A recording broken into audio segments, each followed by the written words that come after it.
We are your home theater and AV questions answered. This is AVRant. Want your home theater or AV question answered by Tom and Rob? Send it to question@avrant.com. Welcome to another edition of AV Rant. My name is Rob H., and this week I'm here with... Joe Klusnick, back again. Yes, you are. We've got Joe Klusnick, guest co-hosting this week. Lee Overstreet is away.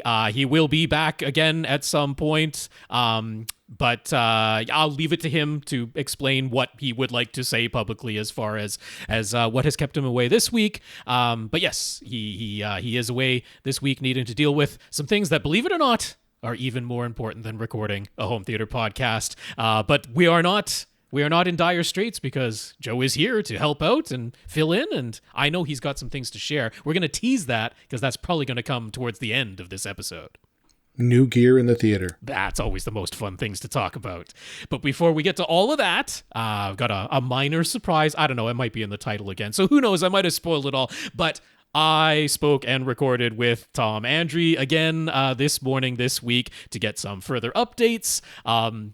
It's not all good news. It's not bad news. Don't worry. I don't want anyone to freak out. It's nothing terrible, and he has some good news for sure. But there were other things that took place a few days after the last time we recorded that you're not going to believe what more they had to go through. I'm chuckling at it because Tom and I shared a laugh over the ridiculousness of the situation and how everything has played out after these two horrible hurricanes that went right through his neighborhood. So without further ado, I'm going to toss it to me with slightly less 5 o'clock shadow scruff from this morning, and Tom Andry joining us again to give us the updates on what's been going on over in his neck of the woods.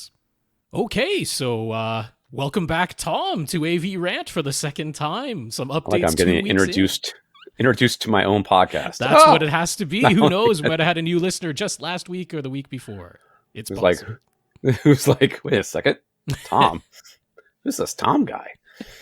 I thought this was Rob's podcast. Maybe it is. Maybe I've just been along for the ride this whole time. No, that's definitely not true. There's objective proof that you started it before I ever existed on this podcast. So it's true, but you can see the comments that Rob was definitely here for part of it. Oh, I've been here since pretty close to the beginning. Yeah, pretty close. I don't think it was very long before we had you. I was writing to you in the Dina days, Grammar Rob, if we can remember back to that nickname. So yes. Yeah, that's going back a ways. All right, so I wanted to come back on and give some people some updates because I've had a lot of people reaching out and offering to send stuff to me. Okay. For the most part, I have pushed people. I've said yes, but pushed people to wait until I could figure out where to have things sent. That would be helpful to have a shipping address. Yeah. So I did. One person did offer some podcast equipment. It has not shown up yet. Okay. But even if it did, I wouldn't be able to set it up right now. Yeah. Because of the situation. So my life is so chaotic right now that it's very hard for me to remember what I did yesterday, much less what I said on this podcast 2 weeks ago. Right. So I may be repeating myself, and if so, I apologize. We won't worry about it too much. But I'm staying with my brother and sister-in-law still. Okay. Yesterday, so because we had a place to escape to while everybody else was frantically trying to find some place to live. Yup. And getting absolutely raked over the coals by Airbnb owners who are charging $4,000 a month for a 2-1 place, which I did see a number of times, and lots of $3,000 a month for the same size places. We didn't worry about that and worried about other things. Okay. And life still here is very, very up in the air as far as how things are going. A lot of angry people. That's just what people do. They get angry. They don't understand why things are taking so long or why government's slow. I'm like, I don't know. Have you ever met government? It's slow. It's kind of how it works. It's slow in the best of times, let alone when there are quite literally millions of people in need I don't of know. emergency help at this Probably. point? I mean, yeah, it's got to be up there. Yeah. In our area, it's definitely tens of thousands. Yeah. Of people. So it's been a little bit trying for everything. So Yeah. the thing that we decided, I think, right after that, I think the week of that last podcast that I was on, was that it was time. We were on a ticking clock Mhm. at this place. They have. We're staying in their kids' rooms, but their kids are at college and they're going to start coming home for Right. Thanksgiving and stuff like that. So we needed to start focusing on finding some place to live. Okay. So we did that. And my wife is phenomenal at most things, I think. I know on this podcast, I have talked about how she can't pay attention to movies, but believe me, she can do a lot of stuff. And she networks very well. She's a phenomenal networker. She has a huge social network, and she was able to find within a couple of days options. Okay. So as of yesterday, so this is Tuesday, as of Monday, we signed a lease. So we have gone from not having a mortgage because our house was paid off, again, because my wife is good with money, not because of me, because I literally have nothing to do with this. I am along for the ride. Okay. I am in the, if our life is a truck, I am one of the trailers. Gotcha. And I'm just sitting back there holding on for dear life as she gets things done. So we went from not having a mortgage to now having essentially a mortgage, because that's how much rent is here. It's very expensive. It was expensive before, so it's not like I don't think we're paying an exorbitant amount. Is it a little higher than maybe it could be? Probably.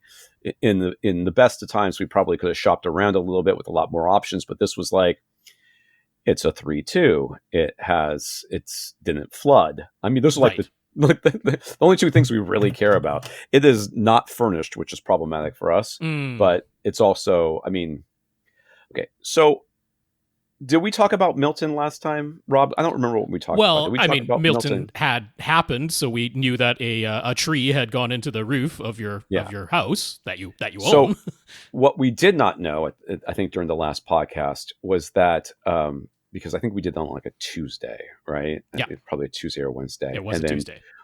I hadn't gone to Tallahassee yet, right? I didn't talk at all about Tallahassee. That was not mentioned in any case. No. Nope. Okay. So the next weekend, my niece, who lives in this room that's behind me, which is why it looks the way it does, was coming home. So I was like, you know what? We need to clean up as much as we can. I'm going to take a bunch of stuff to our storage unit, which is like 45 minutes away. It's the closest one. That you mentioned was the closest you could find was well away from where you are. Yeah. When I got there, I was like, there was boxes on the ground, and I'm like, what is going on? Why are these boxes knocked over? And then the bottom box was wet. And I'm like, oh God. And I looked, and it was right next to a wall. And I stepped out, and just so happened the owner because I know I met him earlier, the owner was walking by. This is an interior unit. Okay. So we rented an air conditioned space because we didn't know what we were putting in there. We wanted to make sure that it would be, we didn't want to leave it outside to rot. And I'm like, hey, there's water coming from the next unit. He goes, it's not coming from the next unit. All of these units flooded during Milton. Oh God. So everything that we saved after Helene got put into a storage unit 45 minutes away, which flooded during Milton, and they didn't tell us until I think it was Sunday. So we did the podcast on Tuesday, right? And I didn't get an email from them until Sunday. Okay, so 5 days later. Okay. Well, but Milton was before that. It sure was, yeah. So, it was like, okay. So I was like, I looked around, and the box that got really wet was, of course, my clothes. Okay. What else would it be? So I took the other boxes and put them up on something high, and I was like, well, we mostly put plastic bins on the bottom. So everything's probably okay. It's probably okay. And honestly, Rob, I did not have the bandwidth, the mental capacity, the emotional capacity to deal with it. I was just like, I just texted my wife. I'm like, the storage unit flooded. Yeah. And she's like, you've got to be kidding me. I'm like, I don't know what to tell you. And this is the Friday we're leaving that afternoon. Okay. And I just looked around and went, okay, it looks mostly okay. Well, Sunday, I took all the clothes with me, and then my wife spent all day washing them so that we could repack them and then take them back at a later date.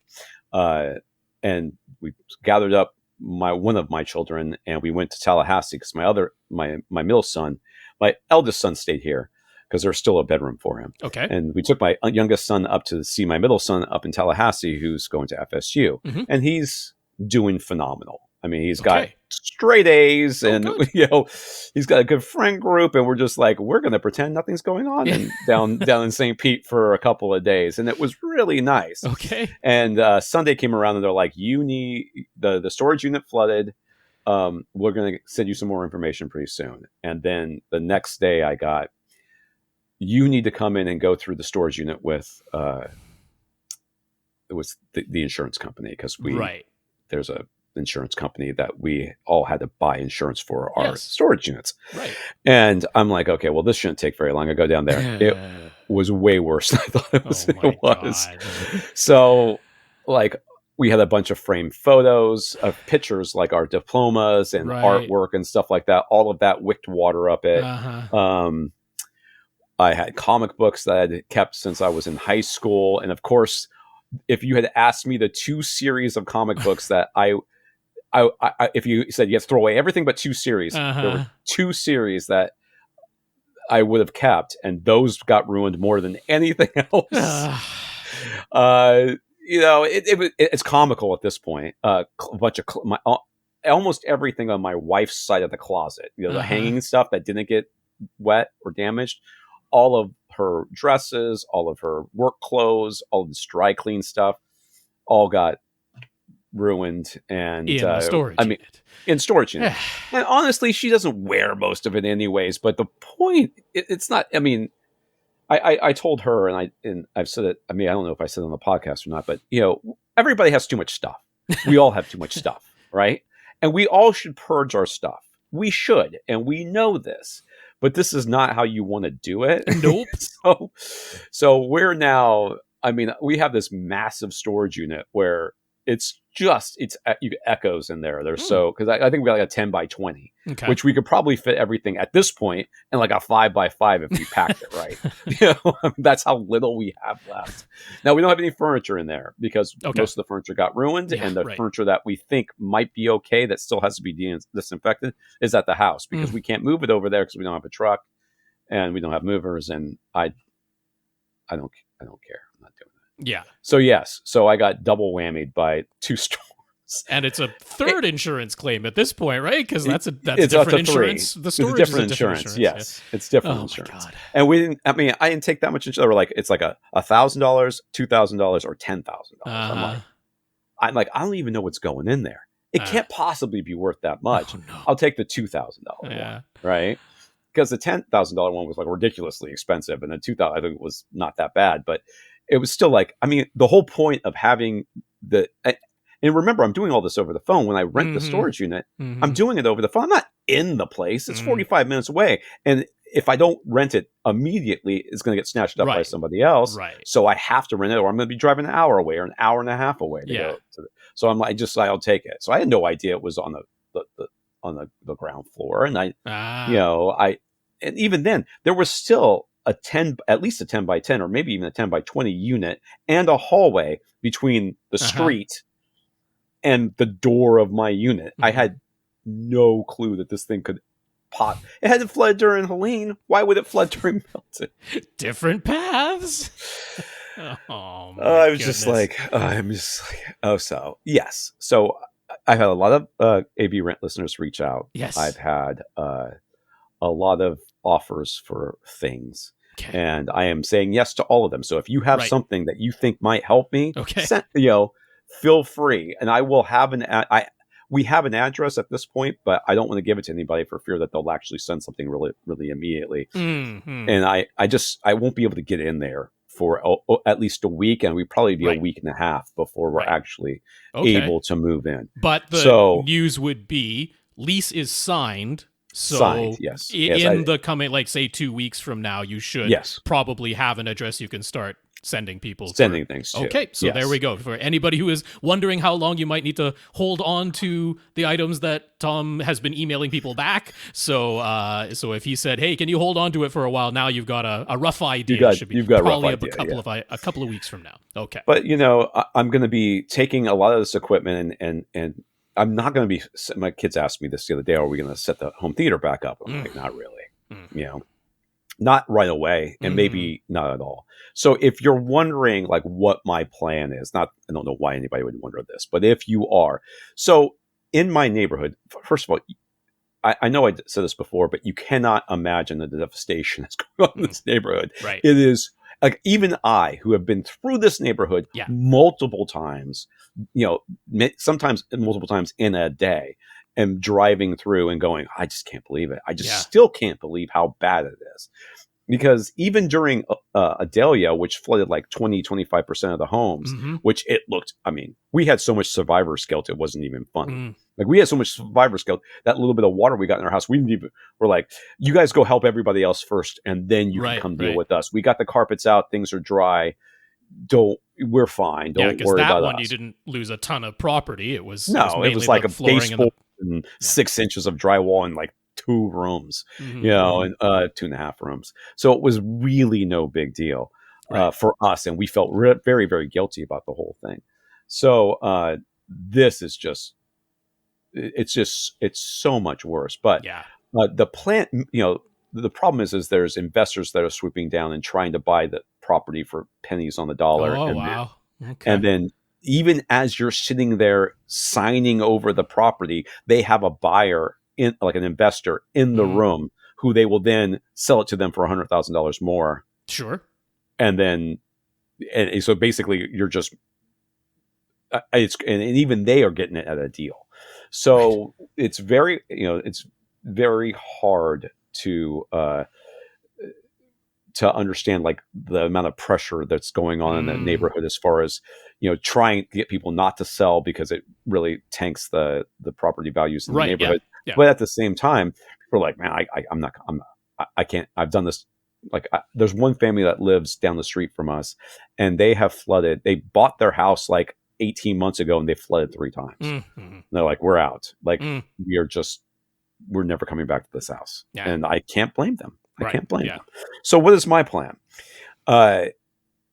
I'm not exactly sure. We're still exploring options. We're trying to subdivide our lot, or see if we can subdivide our lot. Okay. And then basically it doesn't cost a whole lot to bulldoze your house, but you sell it as 2 separate lots. I see. And that sort of thing. That might be an option. We might, go back, live in our house for a while.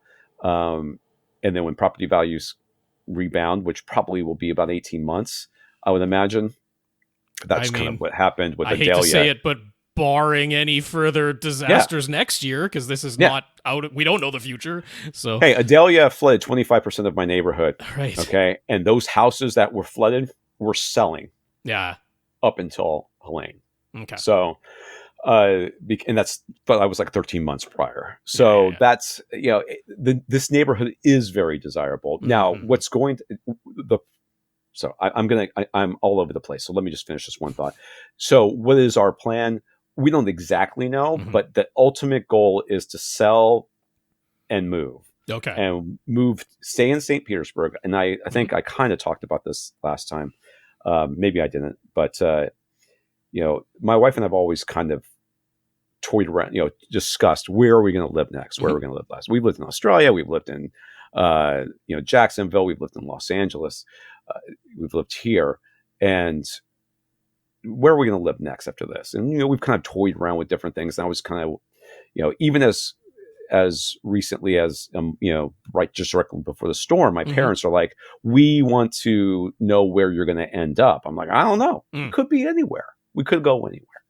So after the outpouring of support we got from our people in our social circles, the AVRant listeners and everybody else, we're not moving from St. Petersburg. Okay. That's just not happening. So we are going, I just can't. I can't see all the people that came out to help us and are still reaching out and Mhm. asking how they can assist. And say, oh, I'm going to go start a whole new friend group. No, I'm not. Mhm. No, I'm not. You know, I don't make friends that easy anyways. You know, Rob barely can tolerate me. So let's That's be not honest. true, here. Tom. My Let's be goodness. honest. So we're going to stay. So we're Yeah. just going to move to higher ground. What does that mean?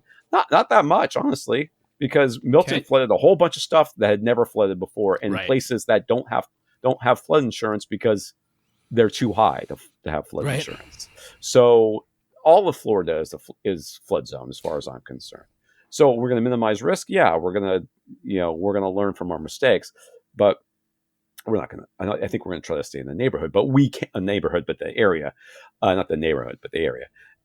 But we can't do that if we sell our house for not what it's Right. potentially worth. Right. Because we won't be able to buy. We won't be able to live here. It's kind of like living in Los Angeles. If you sell your house for half price, it's not like you can go buy a cheaper house someplace in Los Angeles. You have to move You have to to a move different considerably state. farther away. Yes. So that is the ultimate plan. Okay. How is that going to work out? I don't know. And but I told my kids I'm not going to really put the time or energy into setting up another full home theater, like a full home theater, until I do have a room that is in a house that is the next house. Okay. I will tell you though, how do you, and I don't mean the people who listen to this podcast, but how do the rest of these people live with just TVs? We watched A Quiet Place Part 2 or whatever it was the other night. And my kids were like, that's not that scary. I'm like, it's not that scary because you can't hear anything. There's no immersion. Yes. There's no immersion in this thing. I'm like, forget just a TV. Most people are watching on just a laptop screen and like a 13-inch laptop at that. So it's insane. Like my brother and sister-in-law have this plasma TV that they got from my mother-in-law, who got that TV because I said this is the TV to buy, and she bought it. Okay. And it looks amazing. Mm-hmm. Like plasma TVs are so good. I'm like, oh my God, it looks so good. And the subtitles are on and you can barely hear anything. Yeah, sure. And there's just nothing. And up in the bedroom I'm staying in, there's like an Emerson something or another that I think we can see it on the wall behind you there. Well, that's a different room. Thing. I'm okay. not. Oh, yeah, okay. Is that the same TV? Nope, that's an ONN. Walmart. Yeah. So the Emerson though, like I think the volume, I don't know what the max volume is, but I know if you go over 20, it distorts. Yeah, that's not uncommon. It's like how do people live with this stuff? So I know one of our listeners has offered to send a receiver and a couple of speakers. And some Kef Q series. I am 1,000,000% going to take you up on that because I need to have real speakers. And as far as TVs go, I don't know what we're going to do, but we'll have something set up. Now, so I might as well interject with a question because one of our good friends through the podcast, Gurinder, he posed a quick question regarding the TV specifically, because he was like, that was pretty much your most recent, fairly large purchase for the home theater, assuming it was purchased with a credit card. He's like, have you checked if your credit card has insurance coverage? Because many of them have like loss, damage, stolen coverage within 6 to 12 months or something. So he's just like, oh, have you at least checked it? That's not a bad idea. Okay, and there you go. That was worthwhile then. Yes, please. Okay, so I really don't want to bore everybody with like all the nuance here because there is so much going on as far as like logistics, because FEMA's involved and FEMA has rules about how much money you can spend on your house, and then the city has rules for how much you can do and what needs a permit, what doesn't need a permit. Mm-hmm. And there's now talk and no one really knows what's going on because they keep, no one's come out with official statements and that sort of thing. So people are just moving forward. It's like, I'll figure it out later. Oh gosh. But what's going to eventually end up happening potentially to some of these people is they will have, because they have people and they got in early and they got things done and their house may be done and the city might come in and say, nope, we're not permitting any of this. Right. And yes, I know we initially said you might not need permits, but you do need permits. Mm-hmm. And now you have to rip out all this drywall and we have to see what's behind it and we have to do all these things. So the fact that things are going kind of, and I don't really want to say slow because they're not going slow in our house. Mhm. We know people that are in front of us. We know people who are behind us as far as how things are going. But it means that there's time for all these moving parts to kind of shake out. Yeah. So right before this podcast, we've been trying to get an AC person into our house for 2 weeks now because there's an air handler in a closet that needs to come out. Mm-hmm.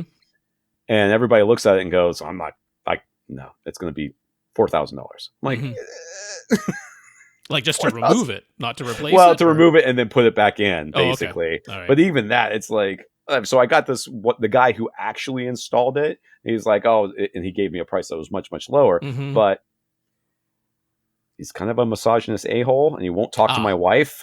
So I have to deal with him because he's really rude to her. Weird. Who cares where the money comes from? Because that's what matters. Jeez. Yeah, I know. It's nuts. So, I mean, and there's other moving parts too. I'm applying for jobs. I'm trying to find other work because we now have a mortgage to pay for that we didn't have before. And we don't know how, I mean, we can float it for a little while, but it's just savings. It's just going to eat up our savings. And I mean, just because you were mentioning all the ideas of rezoning and everything like that. So like the plan at the moment is to reconstruct the house, at least do that much so that you could. We have to make it habitable. There. Yes, I think. And not only that, but we have to do it correctly because you can slap it together and then the city will do whatever the city does. But then when you go to sell, they're going to ask to see proof that things were done right. Yeah. Or somebody's not going to buy. The plan is not to bulldoze the house at this point and then it remain will leasing until you buy a new place. That's not the idea. Okay. We may do something like, so my parents, again, I'm so sorry that I'm all over the place because there's so many moving parts here. Yeah. But my parents are super done, and I think I talked about that already. And they're already looking for other houses. Yeah. And they're like, "You're sure you're going to stay in St. Pete?" And I'm like, "Yeah." Like, okay, we're going to try to find that. 2 houses in the same, in the same property, and blah, blah, blah. I'm like, oh God, help me. But whatever, so they're already looking for places, and we're looking for places theoretically. But it takes a long time to find a house, anyways. And the housing market here is either going to be like nobody really knows, how it's going to shake out. And it's not like you have cash on hand right now to down pay on a new place. So exactly. Yeah. So we would have to sign another mortgage if we did that, which we clearly can't do. So there's a lot of moving parts going on, but let's say everything worked out perfectly. We have. Let's just pretend. I'm not even sure what that is. I don't perfectly in air quotes, but yeah, okay. 7 months from now, which is the end of our lease for this place, we would find the perfect house. We would move into that house, and at the same time, our current home would be completely rebuilt, and we would rent it out. Ah, okay, all right. Until the housing markets rebound, and then we sell that house and pay off the remainder of the mortgage on the house we just bought. New house. Okay, yeah, gotcha. That's kind of like in a perfect world. That's Stars how things align, would shake out. Yeah, nothing further goes wrong. The way things have been going so right for me lately. I was like people are like, I'm telling them about Milton flooding my storage unit. They're like, you can't be serious. I'm like, I mean, I don't even know. I don't laugh anymore about it, but I don't cry either. So I guess that's that. People are like, "Oh, you're happy you signed a lease? You'll now have a place to go to." I'm like, I guess I'm happy. See, to me, that's the distinction between acceptance and resignation, because they're very hard to tell apart sometimes. I think you're into the resigned territory. I think there's just nothing to do, And I tell my kids, and I've been telling other people as well. I'm like, I stopped looking at because we're talking about like what's the perfect outcome. I'm like, I talk about it, but I'm not looking at it. I can't look at it because there's just too much in the way. Yeah. There's too many things that are going to happen. Yeah. It was like this podcast this morning. I went cycling, and I've been doing almost no cycling. And you guys know I cycle usually 3 or 4 times a week. Yeah. And I've been doing almost none because, first of all, I didn't want to be alone with my thoughts on the bike because I figured that could end up with me in traffic just looking for buses to get in front of. Oh, no. But really, though, it has been – I have a very good friend, and she has been housing my bike for me. Okay. And whenever I want to go riding, she's like, I'll ride with you. It'll be, whatever, as long as she doesn't have work. And it's been actually really, really good. I've only cycled now 4 times since Helene total. Twice this week and twice like 2 weeks ago when life here settled down a little bit for 5 seconds. Yeah, right. And then everything went to crap again. So right now, I'm trying to kind of just not look at that top of that mountain and just look at the rock in front of you and just say, hey, today, we were going to, I was like, I'm going to do an update with you, Rob, and we'll come on the podcast and talk to people. But,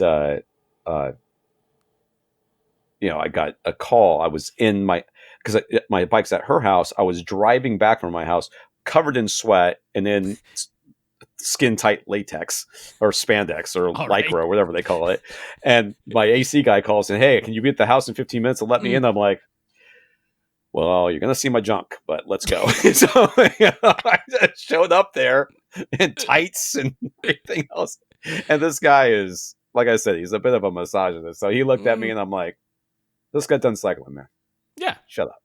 And let him in. And so, it's what it is. Life will resume some sense of normality, I think, very soon for us. Okay. The place we're renting is much further away from my wife's work and from everything else in the world. But it is the place that we could find. And yes. Still within the city of St. Petersburg? Or? And we'll be able, it's technically in St. Pete, I think. Okay. It's very close to the edge. It's about as far north and east.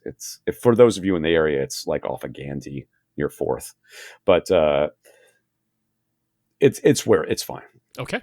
It's fine. And I thank everybody on the podcast that's been thinking about it. And that's, like I said, that's really all I really ask is that you remember when these things are happening to other people, that it is there's so much that's going on. And somebody asked me the other day, like, what do you want people to say to you? Like, what do you want people to say? 'Cause I was like super irritated with this lady who was like, oh my God, that must be so hard for you. I'm like, yeah, it is hard for me. Yeah, shut up. I know.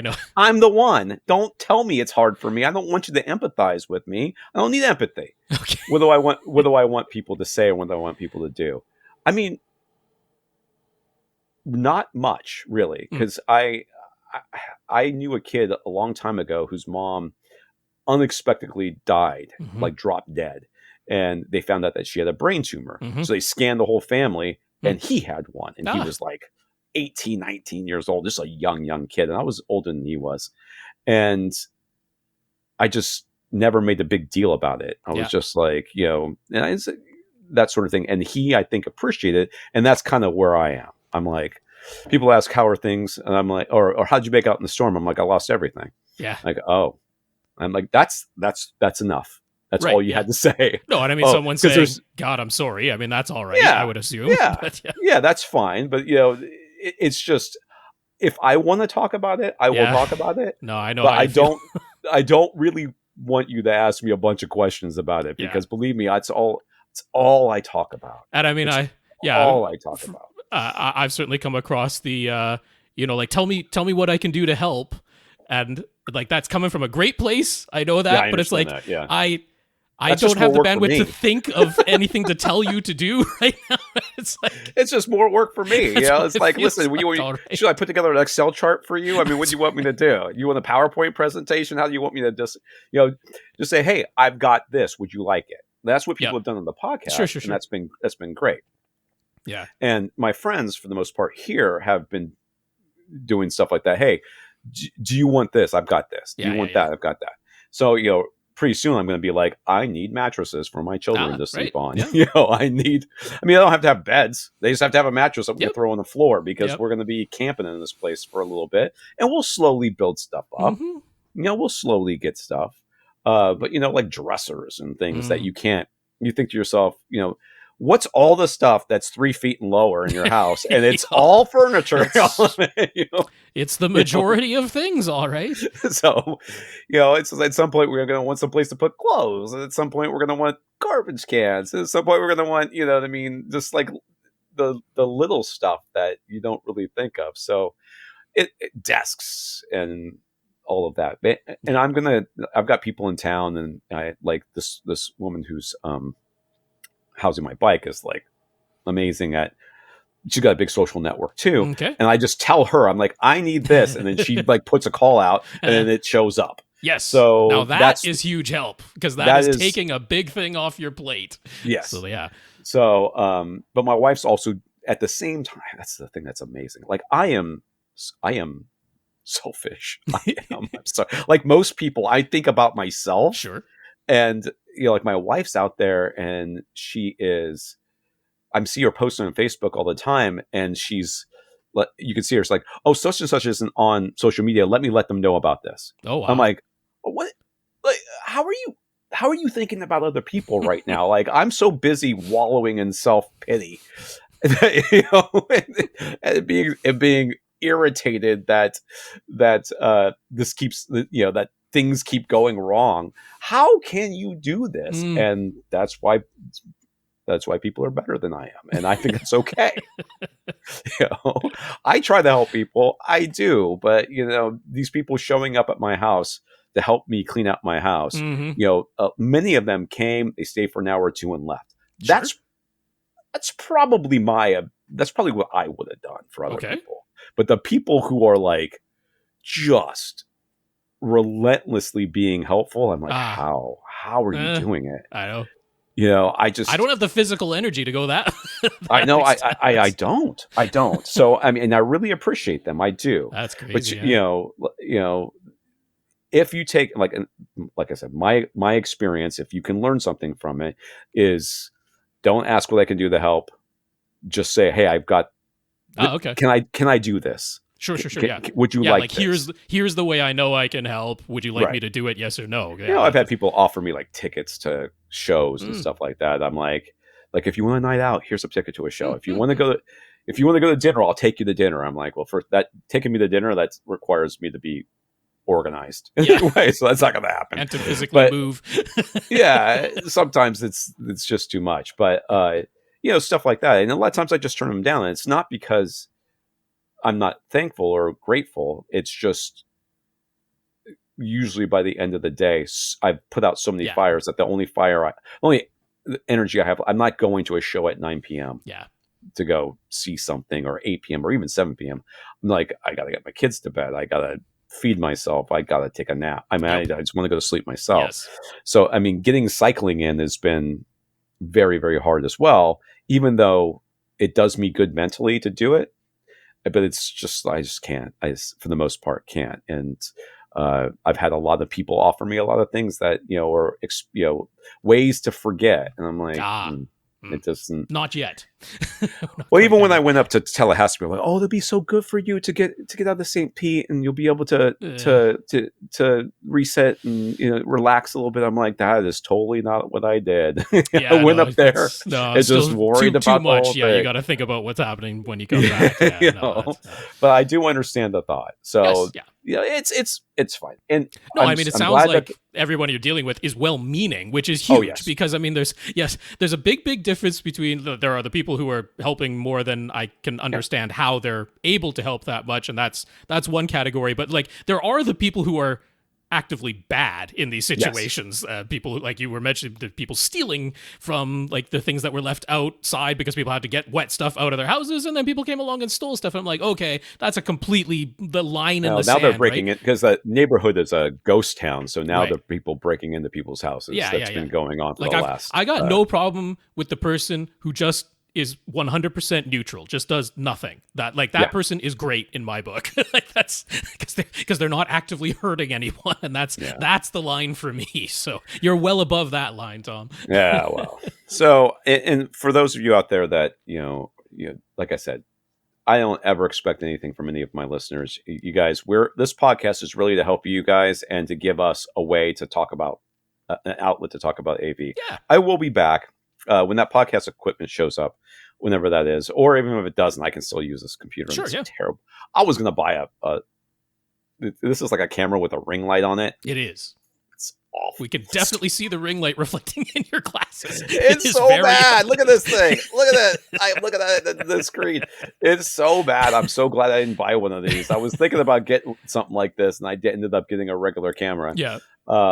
So it's going to be a little while before I get things up and going again, but I am going to try to get back into a normal schedule. We'll have time hopefully to answer in a couple of weeks. Lee's hypothetical question about what center speaker he's going to buy. We've been teasing that for weeks and weeks and weeks because we just never get around to it in the running time of the podcast. So you'll have to let Lee and I know a week before you plan to actually be back on the podcast so we can finally sneak that in there. That's going to be the running gag.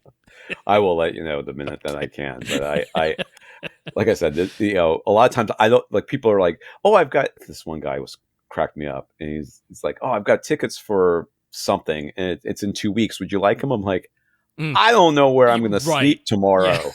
You think I can plan 2 weeks ahead? Have you lost your day?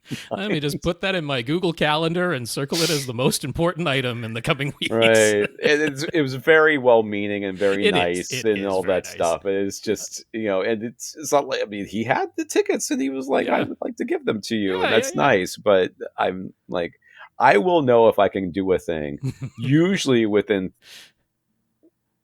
5 to 30 minutes before the thing happens. Sounds about right. like every morning, there's been plenty of mornings of like, I might cycle tomorrow. I'll text you when I get up. And then I get up and I'm like, yeah, it's not happening. I got to go to the house. I got to meet this guy. I got to meet this contractor. I got to do this. That sounds right. Yeah. Everything is one step at a time now for sure. Yeah. But things are honestly better. So 2 weeks ago when I was here, you had no prospects for where you were going to live because you got to get out of your brother-in-law's place. So yeah. So we are definitely, things are looking up a little bit. The AC is getting removed from the house right now, which is, you don't know how many AC. I had like 7 different AC people out there. They all kind of scratched their head and went, well, that thing is a mess. The guy who's taking it out is the guy who put it in. So he should blame himself for the situation that he's in as far as I'm concerned. So the AC is getting taken out and that's huge. All right. We've got a place to stay. We've got, that we're going to be moving into our own little space. And then once we start collecting enough stuff so that it can start feeling like home, this weekend we're going to go to the storage unit and I swear we should have just to the damn storage unit. Yeah. It's so big. Like I could be sleeping there. I could be sleeping here. That is very clearly against the written rules and laws, but yeah, I get you. Well, whatever. So it's got power. What is the movie where they had the time travel like thing in it's Pi. I think it was Pi. Okay. Indie movie where they had like a time travel like bed thing in or chamber inside of a storage unit. Yeah. But I just moved in there. But we're gonna go to the storage unit this weekend. We're gonna try to find stuff that we can use to make this house. Yeah.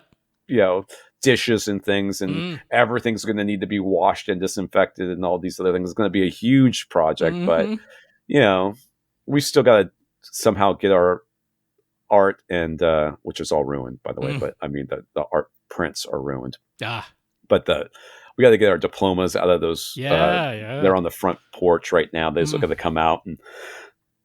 Whatever. I don't even care anymore. I was so mad. I was so mad about and I haven't opened those comic books in 30 years. Yeah. And when I opened it up, I was like, just don't be Grendel. Don't be Grendel. That's the only thing I care about. And not only was it Grendel, but it was like Grendel #1, which took me forever to find. And it's not worth anything. It's not worth it. No one cares. I mean, it's definitely not worth anything now after being I don't even know if you can find these comics anymore. Wasn't that many printed to begin with. Well, that's what it could be worth something then. So, so lost a bunch of and the Grendel crossover with Batman, which is like 2 issues, and both issues were ruined, and they're all in plastic sleeves. Why? How did they get into the plastic sleeve? They were not airtight plastic sleeves, apparently. So. So mad, but it was Grendel is by far Matt Wagner is by far my favorite comic when I was young, and I was like, just not Grendel, dang it! There's so many Grendel comics. I was so irritated because it's like a slap. It's like a personal It slap is, in the yes, face, you know. It's like And it's like stupid fate because leafed through things, and what specifically can we? what will soak? really twist the That's knife? right. We already took us home. We always say so, but we're gonna get a place to live. They're gonna accept the little dog. The big dog still Okay. can't go, but Oh. the little dog can go. Hmm. The big dog's fine. He is at a so I don't know if you remember the Southeastern Guide Dogs, which is now called Dogs Inc. for whatever reason they changed the name, but they are.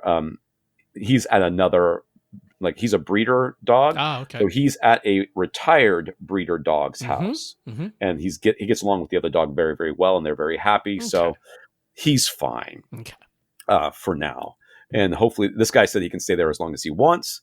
So that's good because he is a pain, honestly, to without a yard, and we won't have a yard. Right. If we had a yard, he's easy, but without a yard, you have to go walk him, and he's 90 pounds and he pulls. Yep. And so it's very hard to walk the dog. And then we've got ways of doing it to make it easier, but it's not fair to him, and he won't, we're never going to give him as much exercise as he really needs because he needs to run. And the little dog, she'll be fine. Okay. But, well, that's good because I did want to ask about the dogs, and then if you don't mind, like you Sure. don't have to give any specifics, but like how are your parents and brother doing? Like they have a place to live, or they found the place very early, okay. And it's a condo pretty close to where we're going to be staying, but not very easily accessible because of how the streets are there. But yeah, they're doing okay. Yeah, like they at least have a roof over their head, and they know where they can sleep at night. So yes, and they signed a year lease, so they're in there for a long haul. And their place is furnished though, so they didn't have to really do as much. So more move-in ready. So that's good. As opposed to us, we just didn't have the option.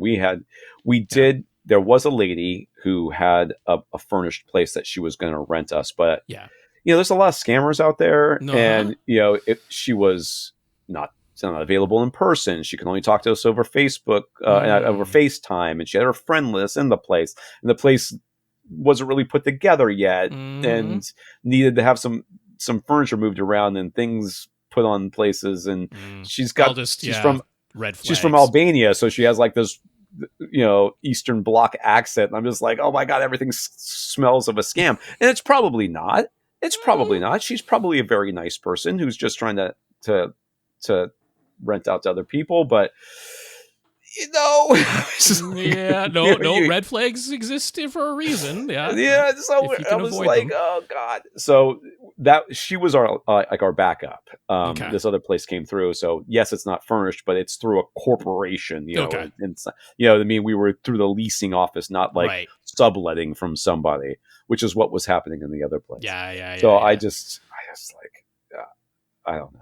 I mean, there's 1,000 decisions you can make during the day, and 999 of them are probably not optimal. And that's kind of where I live in that non-optimal range right now. So, but we are doing better. And I thank everybody who's listening, who's concerned about it. I do thank you for your concern. And for those of you who have offered the help, thank you very much. I will take you up on it in the ways that you can.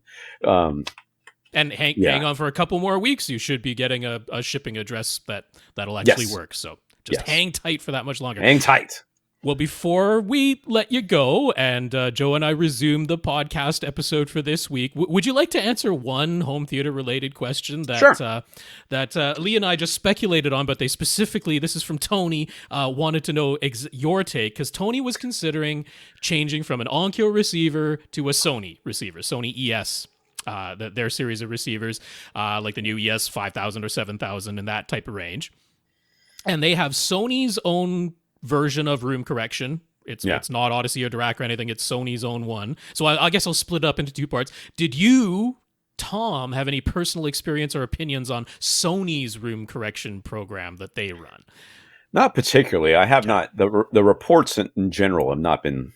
Right. I mean, there's a reason everybody talks about Odyssey and Dirac, and... Sony isn't really even mentioned in that same conversation. Yeah, right. It isn't. There's a reason for that, and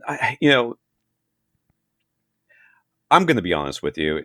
If your room is well treated and your subwoofers are well placed. Mm-hmm. Does room correction make a big difference? Yeah, I don't know how much of a big difference it makes. But doing all the rest of that, if you're going to do all the rest of that, then I am less concerned about what room correction program you have. I care about having the best one or one of the best ones. I care about that. But do I think that without it, my experience in a well-treated room will be, awful? No, I think in a well-treated room with properly placed subwoofers, you're going to end up with a pretty good experience regardless. So if there's a reason that you really like Sony, I'm just going to take a look at your room first and go, well, okay. Odyssey was going to help you a little bit more, or Drac was going to help you more than what Sony's going to do, but your room sucks anyway, so what are you going to do? Well, that was the second part of his question, because one of the things that attracted him to Sony is that with their newest receivers, they have a feature that first showed up in their sound bars. And then they started using it in that, they had that HT-A9, which has now been replaced as the Bravia Theater Quad. It's those 4 wireless speakers with the option, if you have a Sony-branded television that supports their S-Center feature, you can use the TV as the center, but it's 4 wireless speakers. And then their whole marketing with that system was physically put those speakers just about anywhere, right? Yeah, as long as it's in front and to your left, in front and to your right, behind and to your left, behind and to your right. The heights don't matter. The exact distances don't matter. Put them just about anywhere in those 4 quadrants of the room. And then they have their Sony 360 spatial mapping technology, which is, in the case of the soundbars and the Theater Quad, you just use your phone and the app on your phone, and it measures using your phone's microphone, and it does those measurements. And then you have some options inside the app that's like, raise the height of the virtual center speaker or lower it, or like virtually move the positioning of the speaker so that, even if one's taller than the other, it sounds like they're at the same height. So they've brought that Sony 360 spatial sound mapping feature to their AV receivers and claim that they can do a similar thing with a proper microphone this time, the one that comes for their room correction program. But basically, if your speakers are not optimally positioned according to like Dolby's diagrams, it'll measure the locations of your speakers and then use that Sony 360 processing to virtually relocate them. And in Tony's case, he's got side surround speakers that are physically in front of his seats. That's the only place they can go. His seats have to be where they are. His side surround speakers can't be directly to the sides or slightly behind him. He's like, could that Sony 360 spatial sound mapping, is that the ticket for solving my issue? And he just wondered if Tom had specific experience or thoughts on that process. I have thoughts. I don't have experience. Okay. I have thoughts. So let's just in general talk about who it is that Sony's selling to. Yeah. Okay. Who is their core customer? Who do they think is buying this? Because a true home theater enthusiast is not going to let their speakers not be properly placed, right? So if that's the case, then who is this 360 thing supposed to be targeting? And it is people whose rooms are super not optimal, and they only have a certain number of locations that they can put some things in. And so how much can Sony do was essentially phase? I mean, because that's the only thing you can really do in these situations is play around with the phase between the drivers and between the speakers. So if you think about, if you have multiple woofers or whatever, a woofer and a tweeter, you can put things out of phase there, or you can put the two speakers out of phase with each other to create phantom speakers that do whatever.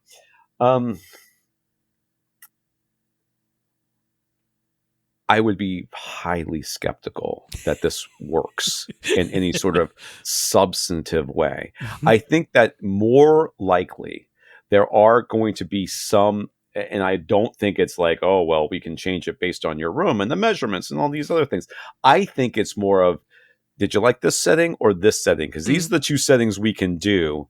and they sound different. Yeah, and one of them, they usually have 3. When I've looked at the app, they usually have 3 options for like the height of things virtually, the width of things virtually, the virtual sound of the room. You get like the 3 options. DSP, the width of things for sure. So I would think that what they're really playing on is you as a customer going, this is the best one, and therefore it must have fixed everything. And that's going to be it. Do I think they can take your surround speakers that are physically in front of you and make them sound like they're behind you? I mean, Phase can do some fun things. I mean, he does have surround backs, which were also not optimally positioned, at least according to diagram positioning. This is really a situation where, in my opinion, you start looking at, do I really need this many speakers? And you guys know how I feel about surround backs, right?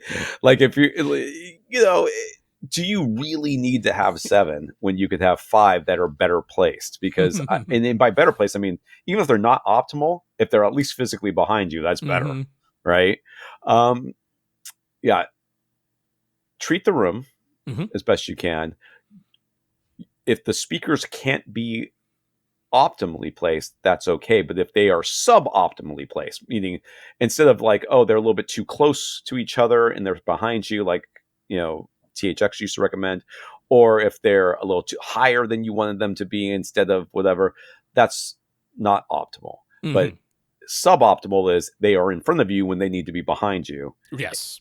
Get rid of, you can't have, that's the part that you need to get rid of. That the physical, I think that there's a reason why you see, I know there's a reason why there are angles involved in Dolby's guidelines. It's because it doesn't matter that they are perfectly, 45 degrees behind you or 90 degrees to your side or whatever. It's not that super important. What is important, though, is that they're not in front of you.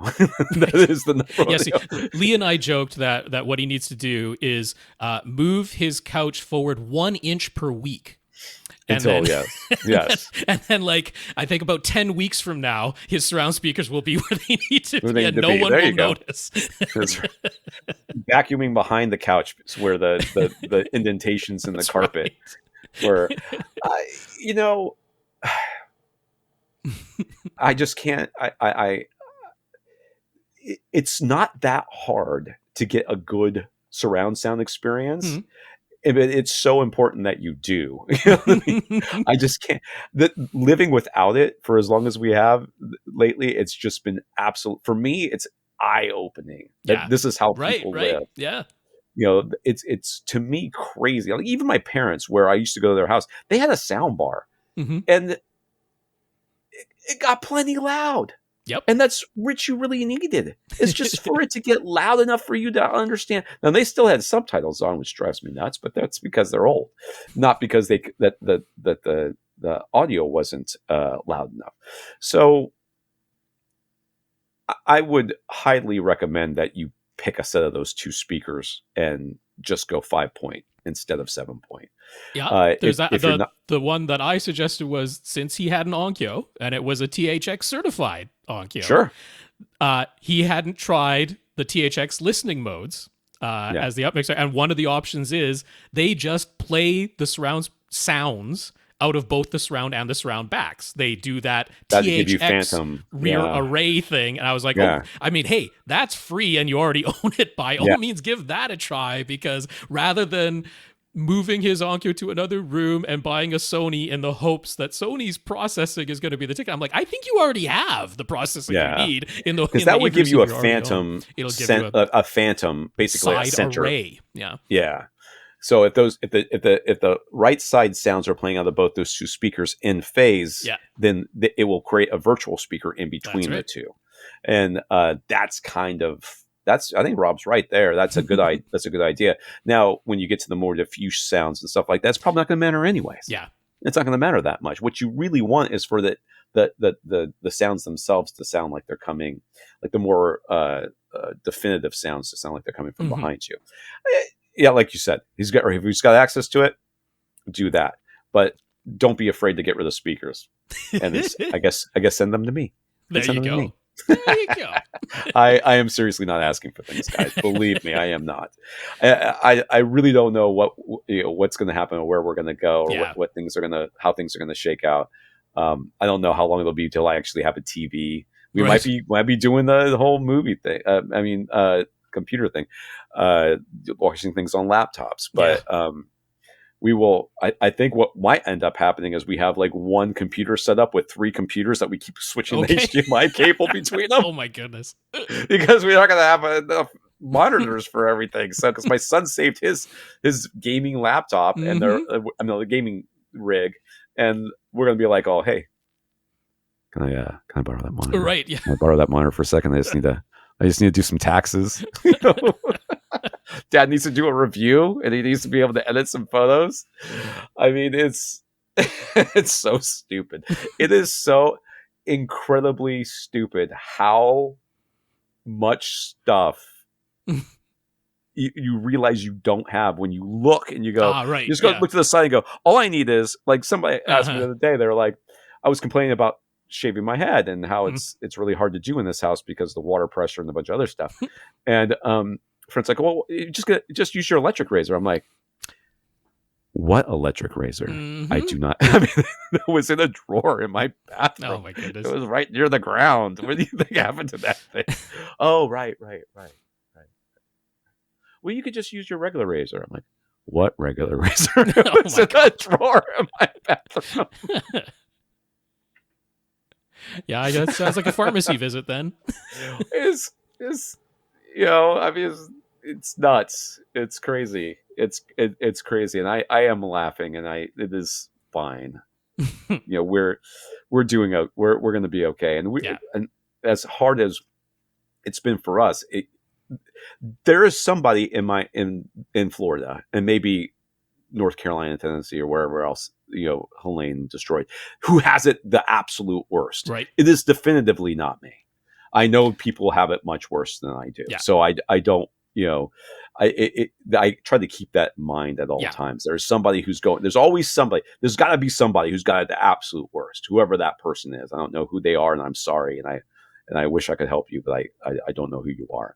But, watching my wife and these other people, in the midst of going through it, still reaching out to other people to help them because they know they need help, to me is, and I'm good at taking directions. So she's like, Tom, go here and do this. I'm like, hey, there I go.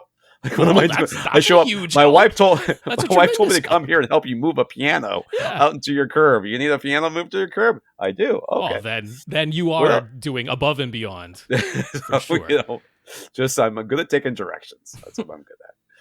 All right, Rob, I'll let you get back to the podcast with everybody else. I do appreciate, like I said, everybody's thoughts and prayers and all those things, well wishes and, calls to the universal spirit or whatever it is that you people do believe.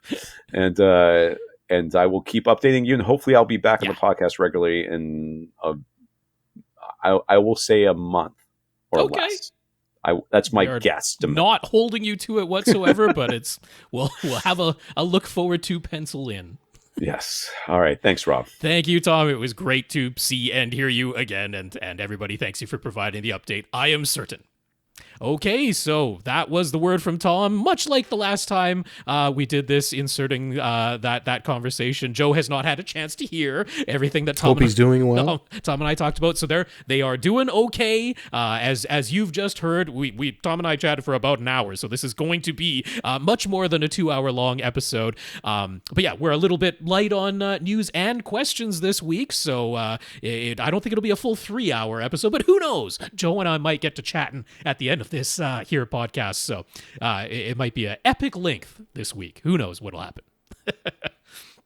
So before we go any further, since we're I guess over an hour into this episode already, want to make sure that we thank once again the company Anchor, because they supplied Tom with one of their Solix portable power stations that gives you regular household 15 amp outlets and a camping lantern that can be used in any portable situation where you need that power and to be able to plug in regular household devices. And that has been a huge help to Tom and his family. So we can't thank Anchor enough. They've supplied other things as well. Their gallium nitride power banks for charging USB devices, along with charging cables, USB hubs, anything that Tom basically asked of them. So I will once again say we are not officially sponsored by Anchor on this podcast whatsoever. I'm not marking the podcast that way, but they helped out Tom in a time of need, and so we're going to continue to thank them until he's back on this podcast and he can do a proper thank you himself. So thank you once again to Anchor this week.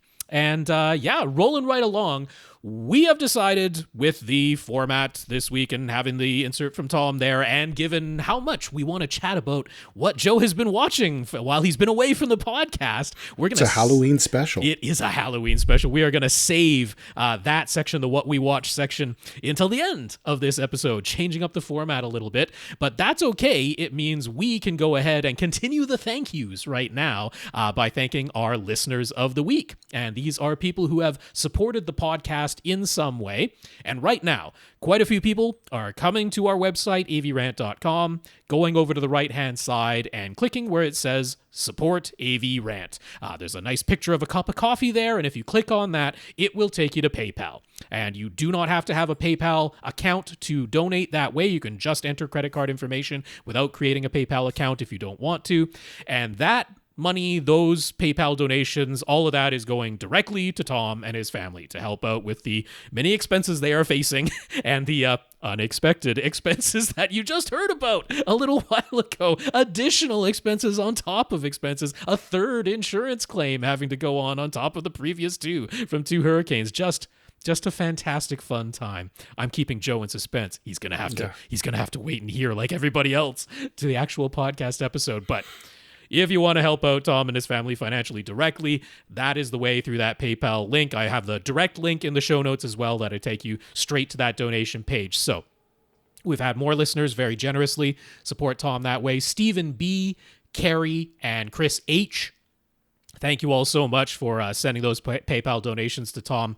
He super appreciates it. I super appreciate it. And that's really fantastic that people are continuing that.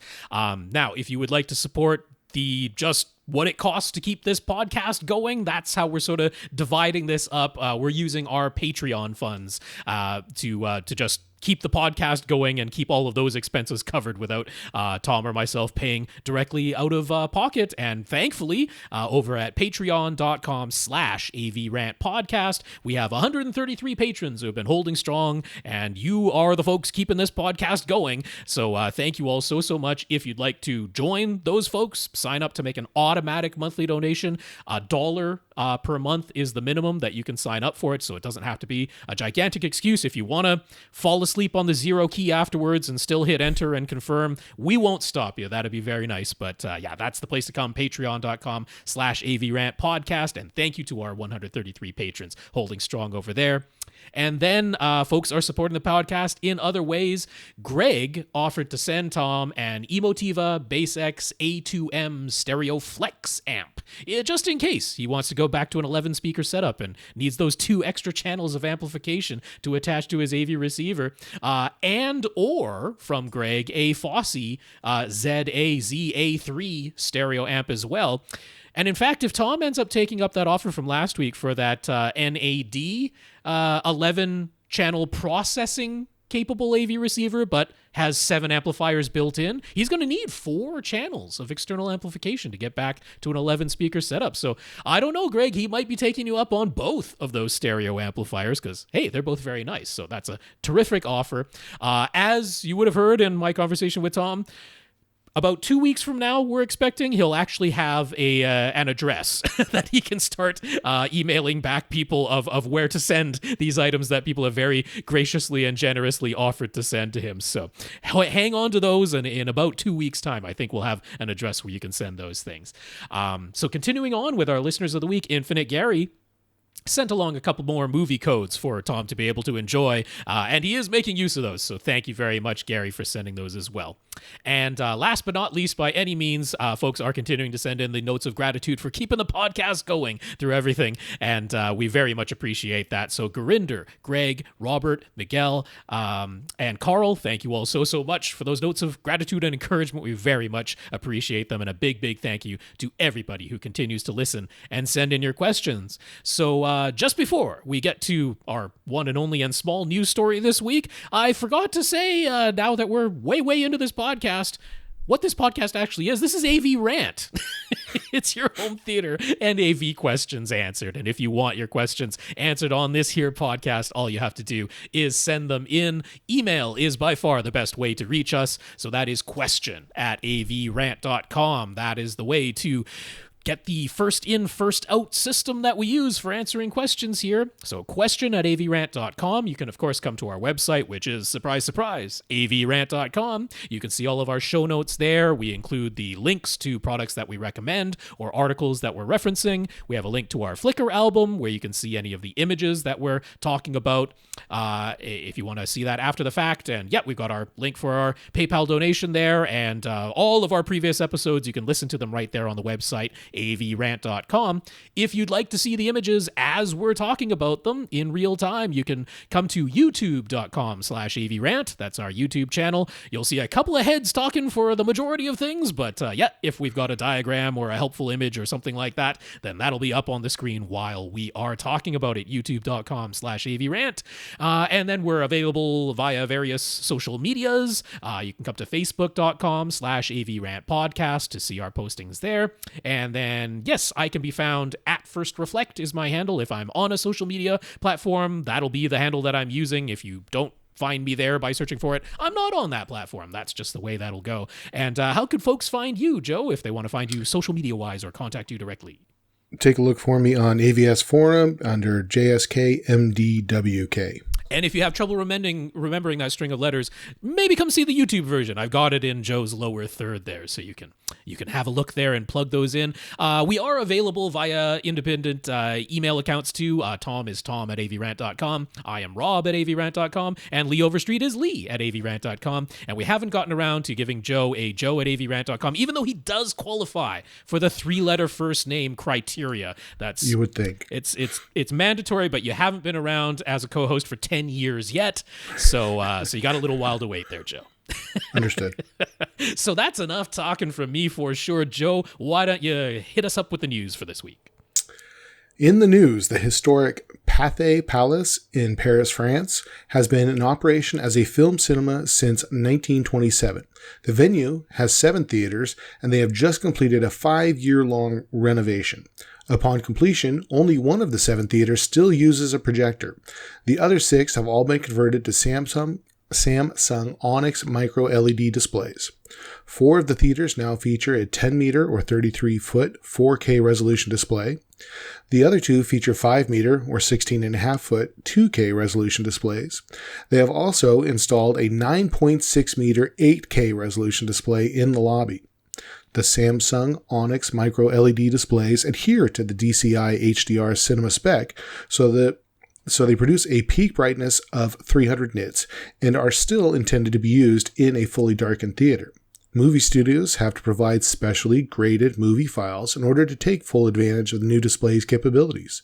So not every feature shown will necessarily be in HDR with 300 nit peaks, but every movie can take advantage of the truly black levels that micro-LED displays can produce, as well as the higher intra-scene contrast. Ticket prices have been set at €25, which is about $27 US.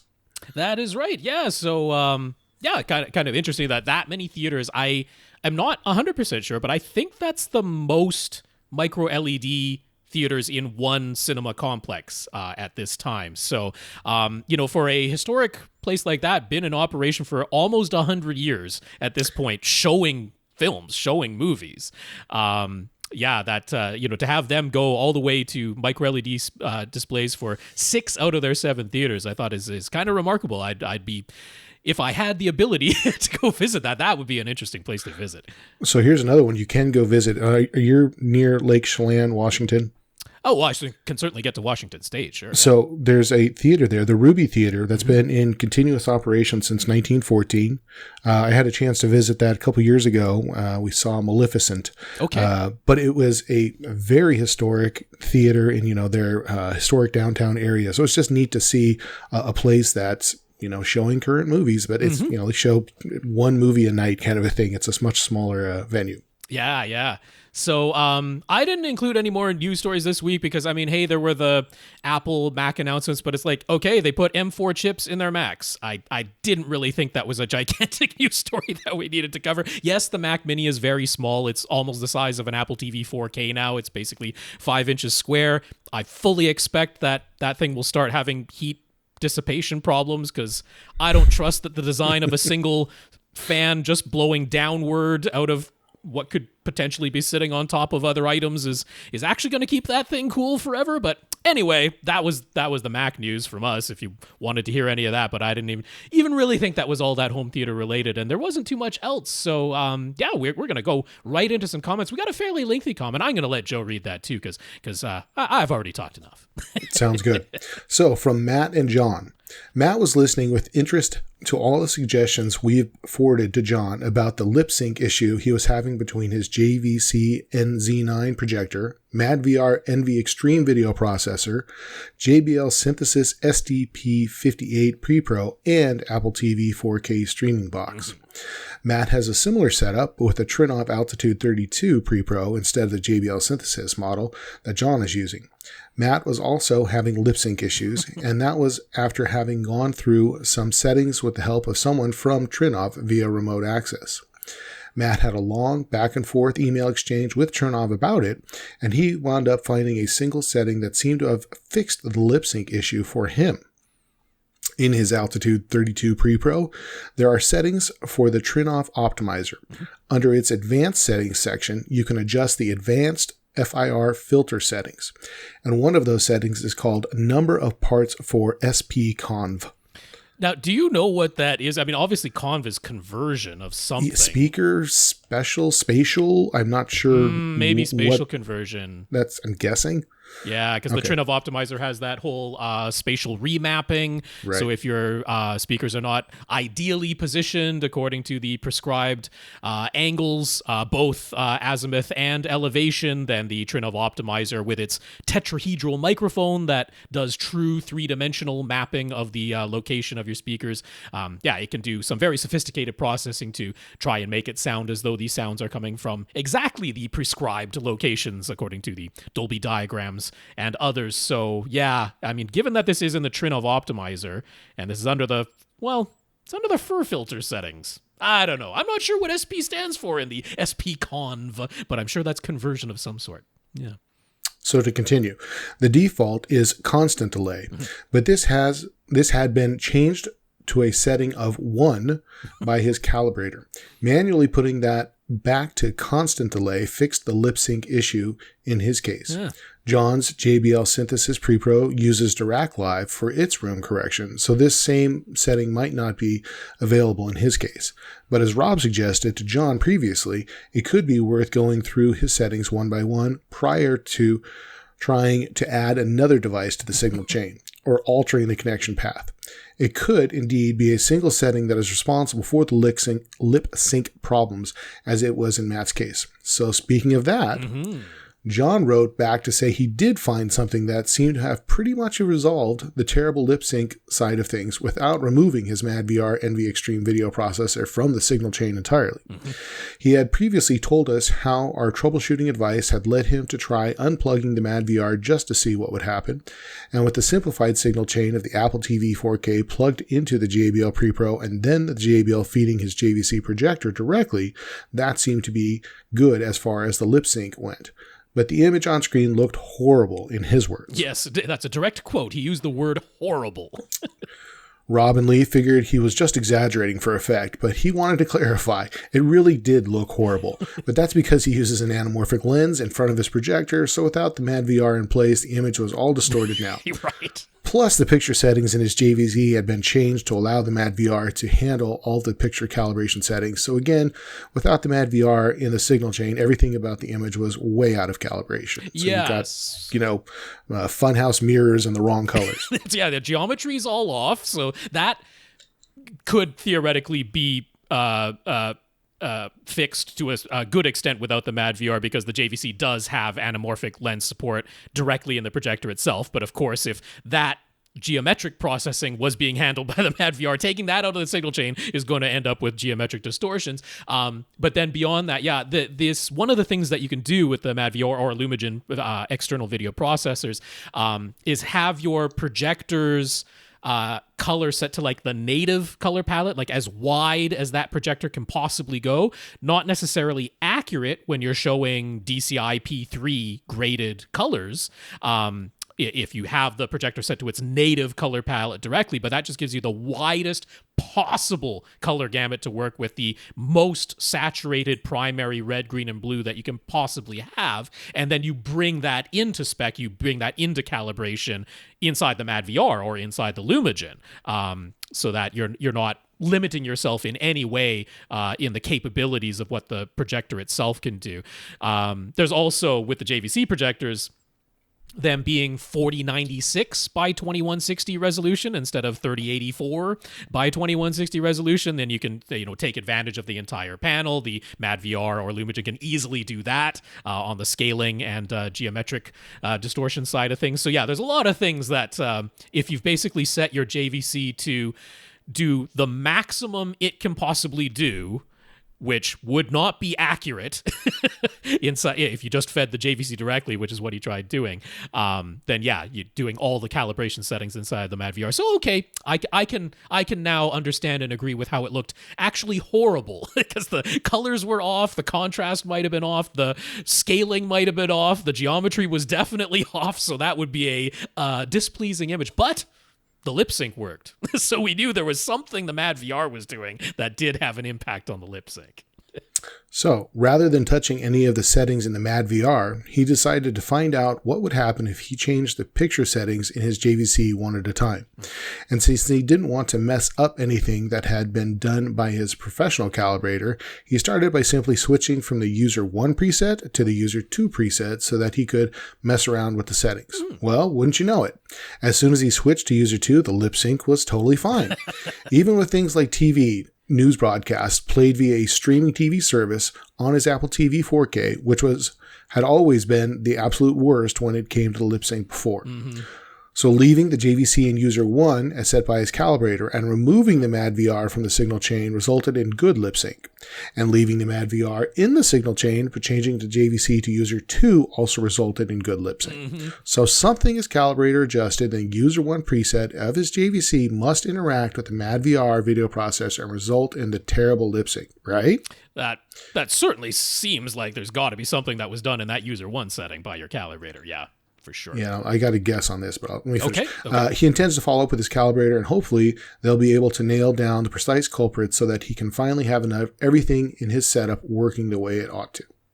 I know on that JVC you have the option of upscaling to 8K from the 4K signal. So I wonder if you're upscaling an upscaled signal, if that could be causing delays, but that's just a speculation. Mm-hmm, mm-hmm. And I mean, I certainly think that he is doing the right thing, right? Call your calibrator back. Yeah, if you paid for the service. That's right. Yeah, if you had a professional calibrator, and most pro calibrators who are, adjusting consumer displays, if you tell them about an issue like this, like they are probably going to insist on fixing it, because they're just like us. It drives them bonkers to have an unresolved lip sync issue like this that they're going to want to fix it. I would think, maybe not. Yeah, and it's going to save him trouble next time he runs into the same situation. Yeah. So that is 100% the right thing to do is call your calibrator back. And fingers crossed for you. I think it's quite promising, right? We've now gotten to the point where we know it's not impossible to have a good lip sync with these devices. We know it can be done. Now it's just a matter of, okay, we have that and a good calibration all at the same time. So I think you'll get there with your calibrator's help for sure. Infinite Gary time. Yeah, of course. Okay, so Infinite Gary still subscribes to cable TV service. Don't worry, Gary, I do too. As well as his home internet and home phone service through Optimum. But he was getting all sorts of promos to try DirecTV Stream instead, so he decided to give their 14-day trial a go. One of the main reasons was that their customer service told him they carried more sports, including more 4K and HDR sports coverage. But of course, not everything is in 4K or HDR, and right away, through his Apple TV 4K, he thought the HD SDR image quality was inferior to his Optimum cable TV feed. Less sharp, less clear. He tried a different streaming box too, but that wasn't any different. So then he was looking forward to a native 4K broadcast of a hockey game that wasn't available to him through his current cable TV subscription. But it turned out it was blacked out for his location via DirecTV Stream too. Total bummer. That left him with no advantages over his current service, so he canceled prior to the end of the 14-day trial. With so much promotion, he was expecting better. But they didn't live up to their own hype. Not for Gary's purposes anyway. So, I mean, that's a shame. I've certainly heard a lot of people who are quite happy with DirecTV Stream. But yeah, the idea that they are like putting more data compression on their regular HD standard dynamic range feeds, when it's all being done over IP, being done over internet, I'm not particularly surprised if they are further data compressing it. I mean, usually the cable TV broadcasts are data compressed as compared to if you were just getting the live over the air signal. But yeah, that's not particularly shocking, and I don't think it would really have too much to do with the streaming device. If the Apple TV 4K can't output as good a signal as they're sending, I'd be a little bit surprised. It's not always the case that the Apple TV 4K is the very best, but for something like DirecTV Stream, it would be a bit surprising if any of the other streaming boxes were miles and miles better. So yeah, as far as the blackout goes, right, that's all just to do with broadcasting rights. Yep. It's not like DirecTV can get around that. So Where are the tickets being sold? How close are you to it? That's right. Yeah. So, I mean, one of the things where I think that the streaming services like Fubo and I'm sure to some extent DirecTV Stream, where they were really upset with that, what was that called? Venue, right? The combined sports only streaming service that the various big sports channels got together and Trying had to cut announced. them out, Yeah, I mean, because I've heard the criticism on other podcasts and that where they're like, well, like just compete better, like lower the prices. The whole reason that the other streaming services, Fubo in particular, were really, really upset and why they're having their lawsuits against Venue is that they wanted to do that. They wanted to offer sports only streaming packages at a competitive price. They were not able to because all of those channels, all of those studios that own those channels, they wouldn't allow it. They were like, no, if you're going to get ESPN, you have to have ABC and Disney Channel and all these other things. And you can't unbundle them from us. And you can't offer them in a sports only bundle at a lower price than regular cable. But then they come along and say, well, we're going to offer it. So it's like, I feel like the streaming services had every right to be really upset and to make those lawsuits because what those actual studios were trying to do with that Venue sports streaming is entirely uncompetitive, like literally not allowing any other service to offer that same bundle. That's I'm more on Fubo's side and DirecTV's side. So yeah, unfortunate that they still had the blackout, but there you go. I mean, it was a 14-day trial, didn't cost you anything. So there you go. No harm, no foul. Yeah, no harm. Let me read Paul. Sure. Yeah, we're going on to our questions for this week. So here we go. So first question's coming from last week, carryover. Paul has noticed that whenever he is reading product reviews, they'll always discuss subjective performance. More and more reviews are now including objective measurements and perhaps some commentary about those measurements. And they'll almost always have some discussion about price and how that relates to subjective value. And then there are usually comments about appearance and build quality, and quite often comments about packing material and the delivery and unboxing experience. But what about customer service from the brand? He recently had an exceptional customer service experience with SVS. He owns one of their SB16 Ultra subs. It suddenly stopped working, so he decided to give their customer service phone number a call. To his pleasant surprise, an actual human answered the phone right away, and that very same human was very knowledgeable and able to help him immediately without needing to hand him off to anyone else. They got him to try some basic troubleshooting and email them the results. They responded to his email within half an hour and had a replacement amp on its way to him with full instructions, no charge. Mm-hmm. Does that level of service cost SVS a ton of extra money? What he does know is that his next subwoofer purchase will almost certainly be from SVS because of this positive experience. So how much do we take customer service into consideration when recommending products on the podcast? Do we feel like it should be a larger component of product reviews in general? So, I mean, I do not know exactly how much it costs SVS to have that level of customer service. I would argue it makes them money. It does not cost them money. I mean, this is exactly the example of how it would make them money.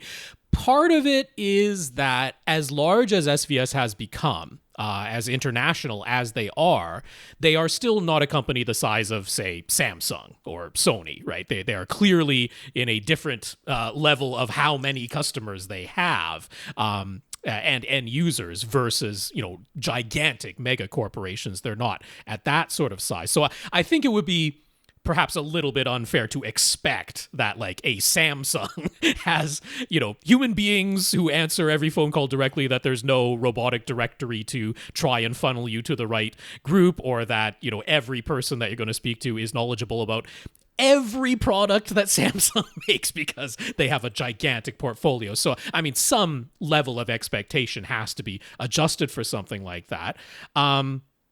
But yes, I mean, that's exactly why when we've talked to Gary Yakubian, like that's exactly why they do things this way, is because they know that if you treat people right like that, it does create loyalty to the brand without question.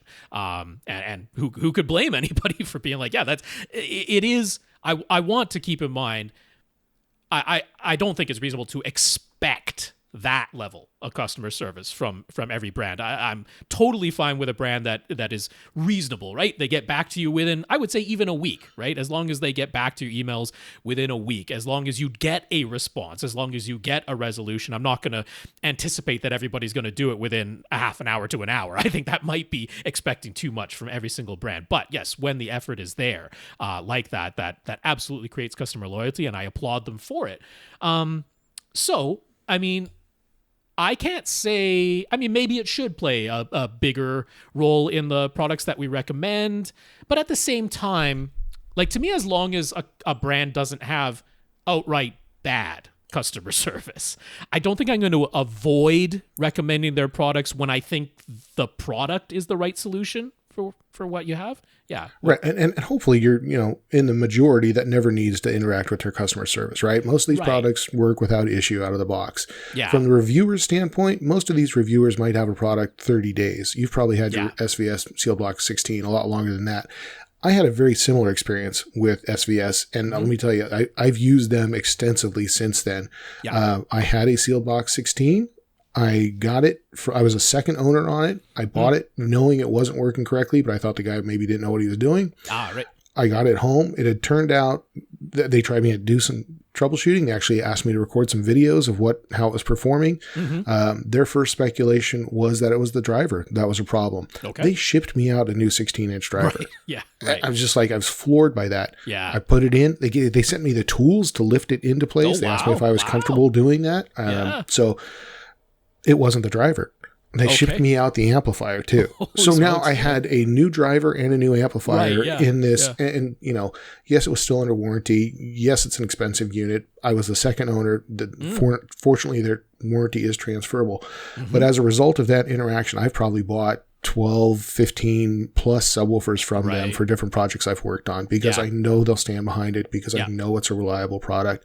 So in that way, I do think that taking care of your customer won't cost you money. It will make you money in the long run. In the long run. That's right. Yeah. Yeah, for sure. I do want to say, like, for reviewers, it's a little bit tough because, in many cases, they are getting review units. They're getting demo units that they aren't purchasing with their own money at retail. So, there is some they kind of know who has that unit, right? So whether they can get a true experience of what the customer service is like. And that's assuming they even have anything while they're reviewing the product that requires them to call customer service, right? So that can be a little bit tough. I mean, of course they could do something like, well, when you just ring the customer service number, what do you get? Do you get a robot directory, or do you how hard is it to get through to a real person? That could certainly be done without even a real issue cropping up. But I don't want to start demanding of reviewers that for every product they review, they also go through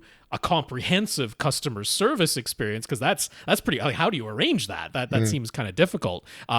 Or if they were arranging it beforehand, like being a reviewer, it's not like the company's going to send them a broken one. Right. You wouldn't think.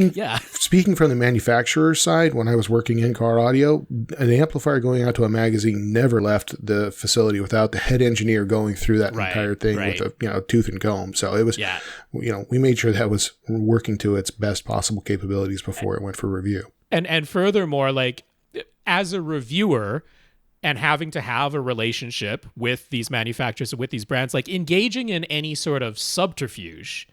As in, I get my friend or I get my partner to call them up and pretend to be someone with a problem. Like, if you're going to include that in your review, they're going to see that at some point. And it's like, I wouldn't really blame a brand or a manufacturer, like being a little upset and maybe being a little reticent to send you the next product for review if you're essentially trying to fool them. So then if you do the upstanding thing and say, well, part of my review, you tell them beforehand, is going to be the customer service experience. I'm going to be calling them to see what that is like. It's like, well, are you getting the genuine experience that any other person would get? Or do they know that you're part of the reviewers, so they give you special treatment? Like, and even if they don't, even if everything is on the up and up, are your readers going to believe that they didn't give you special treatment if you describe the process? It's tough. Like, being a reviewer on that side of things is difficult, because even if you do everything upstanding, you see the comments that people leave on YouTube videos and in the comment section of posted reviews. It's like people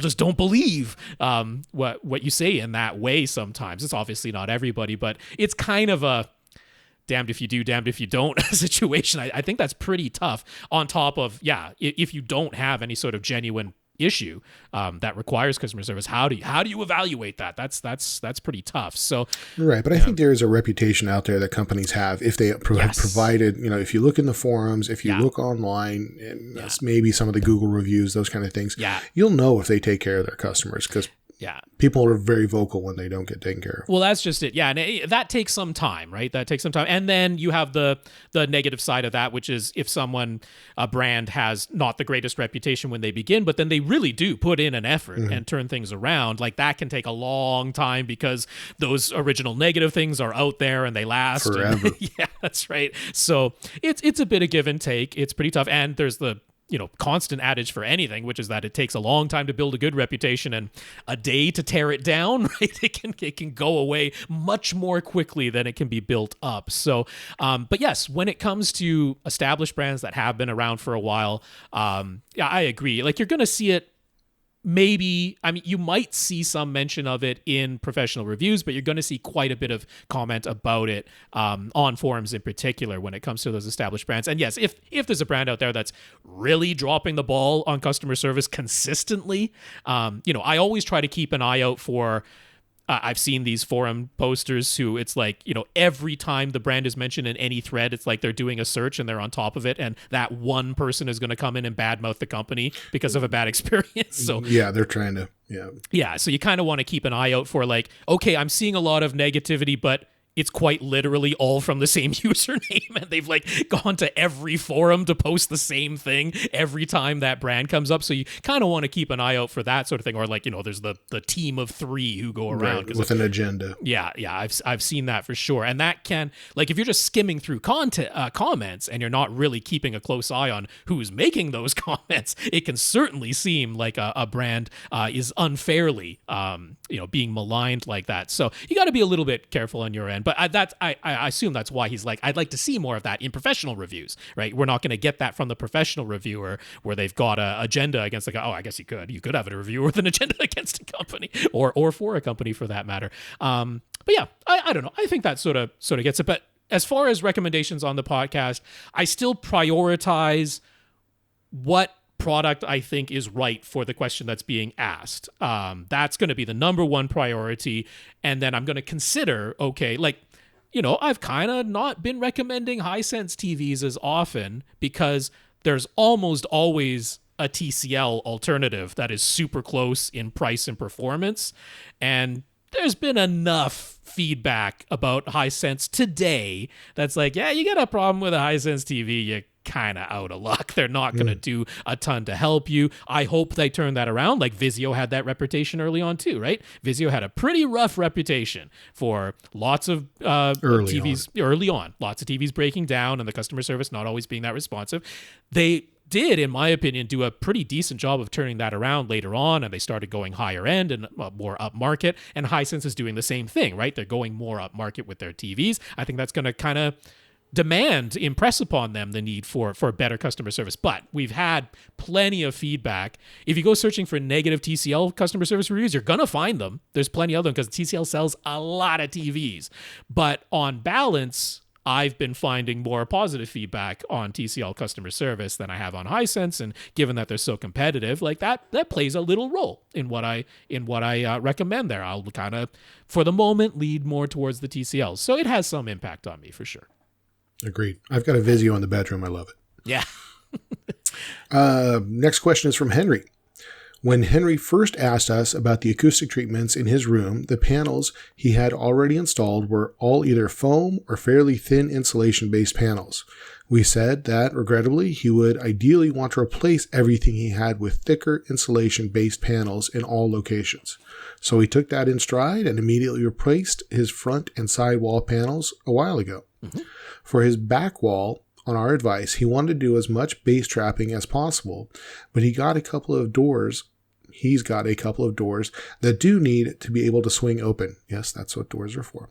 So he started by putting a pair of GIC 244 bass traps on the side walls, but pushing as far as back and as close to the rear wall as possible. Mm-hmm.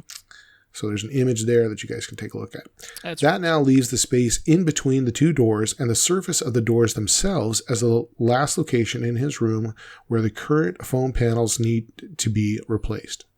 For in between the doors, he intends to get something like a 6-inch thick panel, and it'll go above the subwoofer and below his projector. Sound good? Yes, it does. Sounds good. I would say so. Yeah, there's no issue because the doors are swinging outward from the center, so there's no clearance that's needed there. I don't know if that's going to require a custom panel. It doesn't quite look like there's a 2-foot by 4-foot type of space. Just eyeballing it, I'm not exactly sure. But there's certainly like 1 foot by 4 foot, right? Like half the width, but the same height. Like that's certainly available. Or you could get, more square shaped panels or something like that. Maybe make a diamond pattern or something along those lines. But yes, I like that idea that in the middle of that back wall, you're going to have basically as thick as you can go, some nice bass trapping back there. The surface of the doors themselves are a little bit trickier though.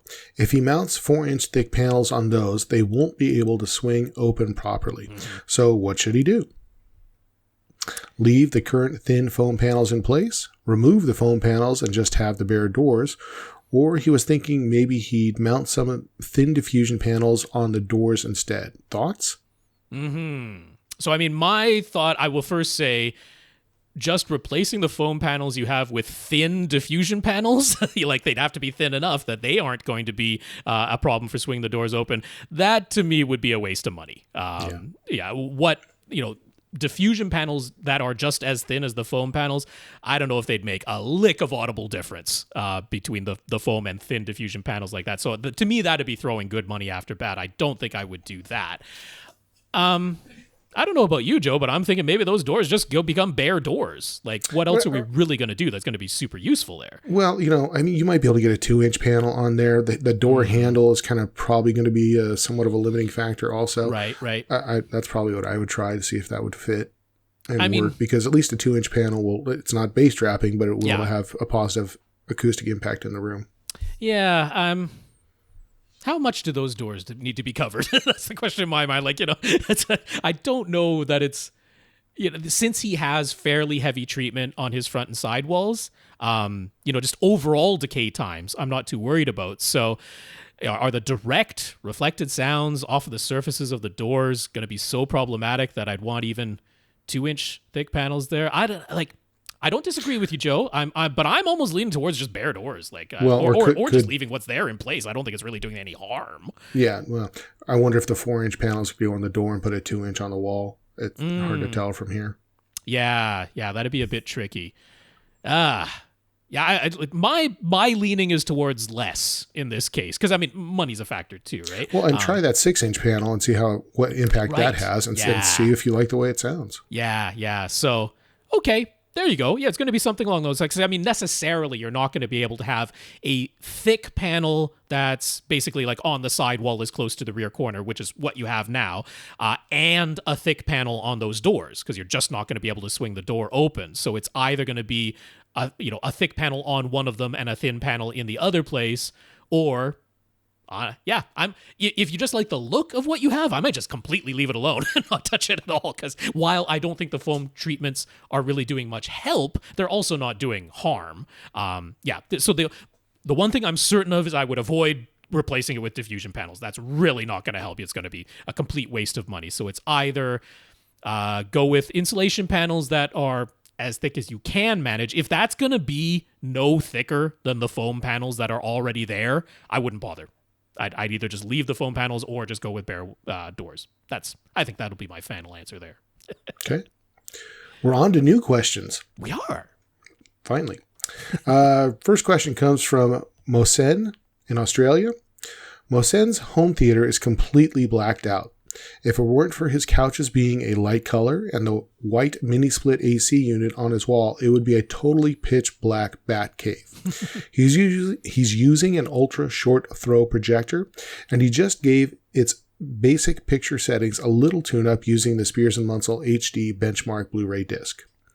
The default movie picture mode basically had all of the settings set to 50, but using the test patterns on the Spears & Munsell disc, he ended up lowering the brightness setting to 44, raising the contrast setting to 52, and lowering the sharpness setting to 10. Mm-hmm. Overall, he feels the new settings are an improvement, especially with black levels, for most movies. But for some movies and TV shows, his new settings feel a bit too dark. He's been able to adjust the brightness settings to get them looking acceptable, but it's a bit of a hassle to have to adjust that setting on a case-by-case basis, and basically just do it by eye. What's the best way to manage this situation, Rob? So I mean, one of the issues, this is ultra short throw projector that he's got, DLP based. Its native black level is just not pure black. It's never going to be pure black, just in the native black level that it can produce. You've given it as much help as you can by blacking out the room, complete total light control. That means you're not getting a bunch of stray ambient light that is further washing out the black level. But the projector itself, as long as it's on, it's going to be a slightly gray screen that's up there. It's not able to produce pure black. So when you lower the brightness setting, and another name for the brightness setting would be the black level setting, what you're adjusting there is, okay, so how much brighter is one signal level just above black? And the test patterns are basically supposed to, it's sort of like a ramp from black to dark gray, and it's like, okay, adjust that brightness setting until you can just barely see the first box next to the pure black box on that test pattern. And then on the Spears & Munsell, they also include the below black information, right? So sometimes people like to turn up their brightness until they can start seeing the below black information, but you don't have to do that. But yeah, so overall, what I'm guessing is going on here is that movies in general are going to have been mastered with the intent of using a 2.4 gamma. So the gamma setting is the rate of rise from black to just one step above black to just a step above that. It's the curve that you would get of like how many nits brighter are those steps one above the other. And it's a quite shallow curve when it's a 2.4 gamma. It's just above black is really just a tiny bit above black, and then the next step up is tiny bit above that, and it's quite a shallow curve on that. For most TV shows, and for some conversions on Blu-ray discs and Ultra HD Blu-rays, but for most TV shows the intention was a 2.2 gamma, which is a faster rate of rise. The step just above black and the step just above that is a larger step. It's more nits going up than the 2.4 gamma. So it would be annoying to me to adjust the brightness setting on a case-by-case basis because you have quite a bit of variability there, right? You might be like, well, this movie, I feel like it looks best with the brightness set at 42, but this other TV show, I feel it looks best with the brightness set at 52 or something like that. And yeah, you could be all over the place. But would you be willing to flip back and forth between two different gamma settings, like just those two?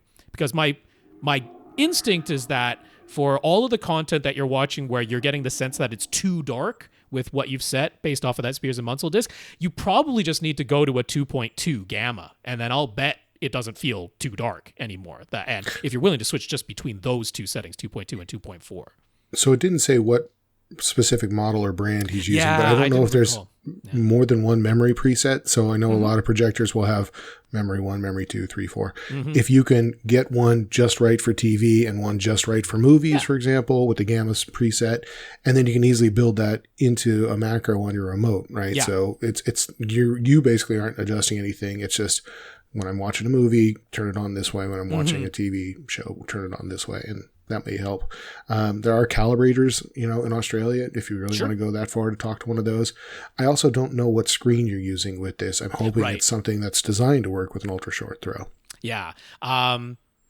Because the flipping back and forth on the gamma, like that's not as granular a setting that you're going to have to do. The Spears and Munsell disc, if you followed the instructions for like the black level setting, the brightness setting, it shouldn't have resulted in you choosing a brightness setting that was crushing the blacks, right? If you were following the thing that usually they have like an arrow pointing at the block, the rectangle on the screen that's supposed to be just barely visible above the pure black and everything that's below black. So if you did adjust that and 44 was where you landed, where like I could just make out that square above the absolute black setting and everything that's below black, it shouldn't be necessary to adjust the brightness setting, the black level setting for everything, but definitely the gamma can be different, particularly between movie and TV content.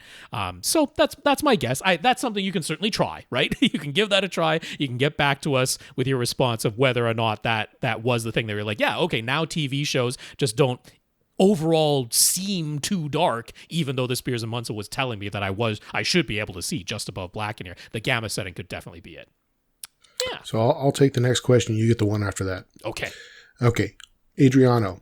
Adriano wants to buy an 83-inch OLED TV. Sounds good. So do I. Price-wise, the LG C4 and the Samsung S90D are exactly the same from most retailers right now. He's seen the Samsung S90D at the top of several recommended lists, and he's seeing the claims that the Samsung has better colors. He's aware that the Samsung does not support Dolby Vision, though, and then there are some claims that the LG is better for gaming. Can we provide some guidance for him? Which 83-inch OLED do we think he should get? He can control the light in his room, but the walls are white. He's mostly viewing from directly in front of the TV, and he's mostly watching streaming services via his Apple TV 4K.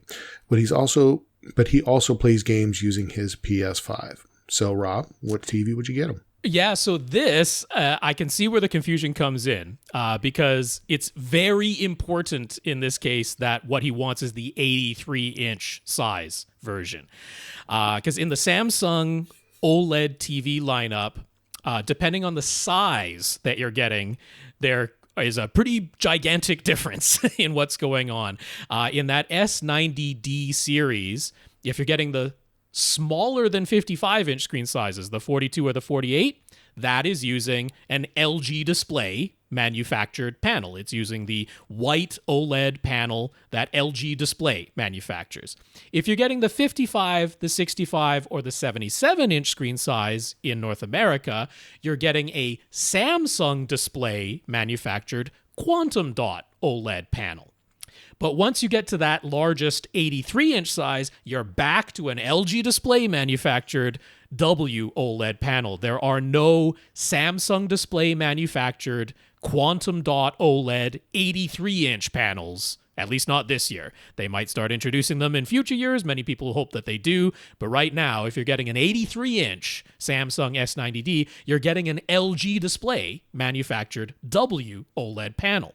So all those comments and all those recommended lists of, the highest value, highest performance TV where the S90D is at the top, they're not talking about the 83-inch model, and they're not talking about the 42 or the 48-inch models. They're talking about the 55, 65, and 77-inch models, where there is that difference, and it's the quantum dot OLED panel that has a larger color volume. It can produce the pure red, pure green, and pure blue at a higher brightness level than the LG display W OLED panels that use that fourth white subpixel to boost overall brightness, but the individual red, green, and blue can't get as bright as the quantum dot OLED panels. So since we're specifically talking about the 83-inch size, meaning we're using similar actual display technology, W OLED panels manufactured by LG Display in both cases, there is no picture quality advantage to the 83-inch Samsung S90D. But it still has the disadvantages of not supporting Dolby Vision, of not passing any DTS audio formats through its HDMI eARC port, which the LG does. You've got those little bit of disadvantages and no picture quality advantages. So in this instance, I say to get the LG C4 for the 83-inch size specifically. I would change my tune for the 77-inch, right?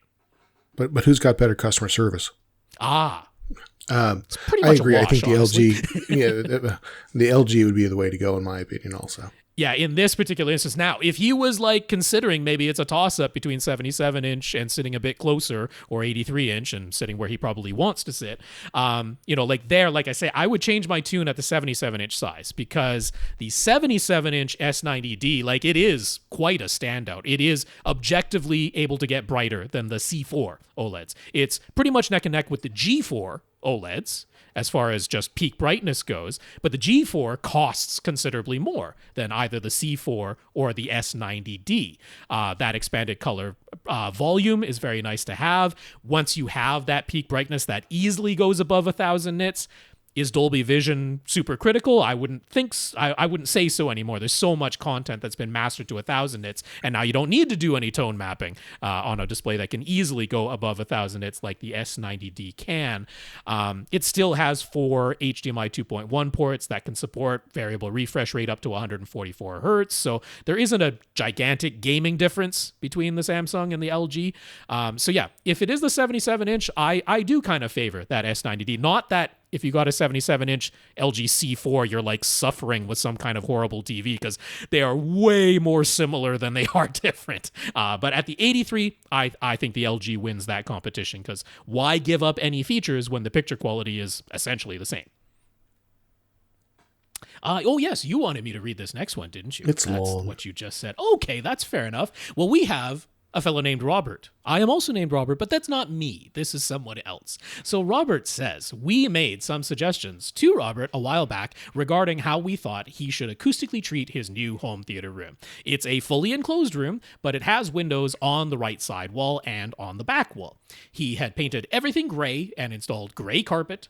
He has dual SVS subwoofers, and he positioned them at the midpoints of the two side walls. He's got a single row of theater recliners, 4 theater recliners across, and he's got Emotiva electronics that are powering a set of Martin Logan Mohsen XT series speakers that have folded ribbon tweeters. So he's got 7 folded ribbon tweeters all around him, Martin Logan Mohsen XT series speakers. So we had said to prioritize bass trapping first. My advice has been total up the total surface area of your room, calculate what 10% of that total surface area is, and try to have about 10% of your total surface area covered in bass traps. His front corners seemed like they were the obvious place to put some perhaps GIC tri-traps, or there's soffit traps that are even bigger and thicker, or some other thick bass trap panels, but his rear corners are occupied by his equipment rack in the rear right and the door into the room in the rear left, so he can't really put the vertical rear corners bass traps. So we further suggested he could benefit from covering most of his front wall, to be honest, with panels about as thick as he can manage, and that the bass traps do not have to only go in vertical corners, so consider the wall-to-ceiling corners or the floor-to-wall edges of the room as places that panels could go as well. And then we said once he's got enough base trapping, it would be good to have panels on his back wall behind his seats. He doesn't have a lot of space from the back of his seats to his back wall. And some of those panels would need to go in front of the window that's in the back wall. So we suggested that freestanding panels could be a solution there. And then given the large window that's on his, actually it's his right wall, and the placement of his subwoofers, and then keeping in mind the Martin Logan Mohsen series speakers that he's using. And then like the advice from Dr. Floyd Toole and that, we're like, I wouldn't worry too much about your side panels, to be honest. I think if you heavily treat the front wall, if you have sufficient bass trapping in this room, and then also have the back wall treated, those should be the priorities. And then if necessary, adjustments could be made after that. So Robert is back, and he did everything we said. He's got some pictures to share. So we can start by seeing the front of his room, where he has basically definitely put GIC soffit traps in the vertical front corners. He's stacked one on top of the other. This must be like a 10-foot height in this room. And I think GIC must really like him. I think so. You're going to be a favorite customer over there. But yeah, this must be a 10-foot high room there, because those look like the standard panels that are just shy of 4 feet tall each. And he stacked 2 of those and then still had room for more panels above those. Speaking of which, he has lined the front wall to ceiling edge with 3 more GIC soffit traps across the front, and then come down the side walls up against the ceiling, 2 more soffit traps along each side there. So he's really sort of done the front perimeter of his room in soffit traps, and then he's put some pretty darn thick traps around his TV, above, below, and on either side of his TV, including behind his tower speakers, getting rid of that speaker boundary interference reflection that you might have off of the front wall there. So to me, that looks terrific on his front wall. Yeah, I bet this was a big improvement in sound quality. I would. I mean, if you came back and said you heard absolutely no difference at all, I would wonder what had gone wrong. I would expect that this is an audible difference in this room for sure. Flipping around to the other image of his back wall, he did exactly what he said. He put 4 more panels across his back wall, and 2 of them are indeed freestanding panels. It looks like he got some sort of, I don't know if those were DIY on the back wall that he did there, but sort of like easels. It's a little bit hard to see. We've got one sort of image. We can sort of see that he's got them on some kind of like feet stands and then almost like wooden easel style things. We don't have a super clear shot of those, but it's a freestanding solution. It makes it that he can still access that rear window if he needs to. But yes, we don't have panels that are like going across the ceiling on the back wall, and that's because he's got an air register that's up there, what looks like, I think, some kind of maybe smoke detector, and then an outlet as well. So yeah, he didn't put those up there on the ceiling along the back wall, but that seems fine to me. And he didn't treat the side walls, which is what we suggested, that he do things that way. So yeah, all of the panels that he got are gray, and they look, at least from the photos that he sent in, that they really closely match the gray paint that he put on the walls there. So everything blends in really nicely. He decided to go with that. And yeah, basically, he's got one question to ask as far as the room treatment goes. Does he need even more? He's like, he could put something on the side walls. Perhaps it would have to be freestanding if it's in front of the window on the right-hand side. He could try to maybe fit something on the rear wall up close to the ceiling. It wouldn't be able to be like a total soffit-looking thing that's continuous, but he could like fit something in between the air register and the outlet or something like that. What do you think, Joe? Does he need to add even more? And I'd answer his question with the question, how does it sound? Right. It looks like it. The only thing I can, a little bit concerned about is that left-hand wall opposite the window. It is a pretty big, flat, reflective surface. Okay. You could potentially add a panel there. And you might even want to do something that's, an artistic or colored panel or something just to give your room a little more variety. But, I think you're doing a good job here. Yeah, I mean, I would venture to say, without hearing this for myself, just based on experience of similarly treated rooms, your overall decay times, I can't imagine, are a problem anymore. If you were to measure with Room Eco Wizard across the entire frequency range and look at a waterfall graph or look at your RT60 times, just the overall decay times in this room, I would venture are definitely have been addressed with the amount of treatment that you put in here. Now, we always say in small acoustic spaces, you can't really, like, objectively, as far as if you measure RT60 times, overdo bass trapping. Like it'll just keep getting lower and lower and more even as you cover literally every surface in 12-inch thick bass traps. There's not really a point where you can say you've truly overdone it as far as bass trapping goes from an objective standpoint.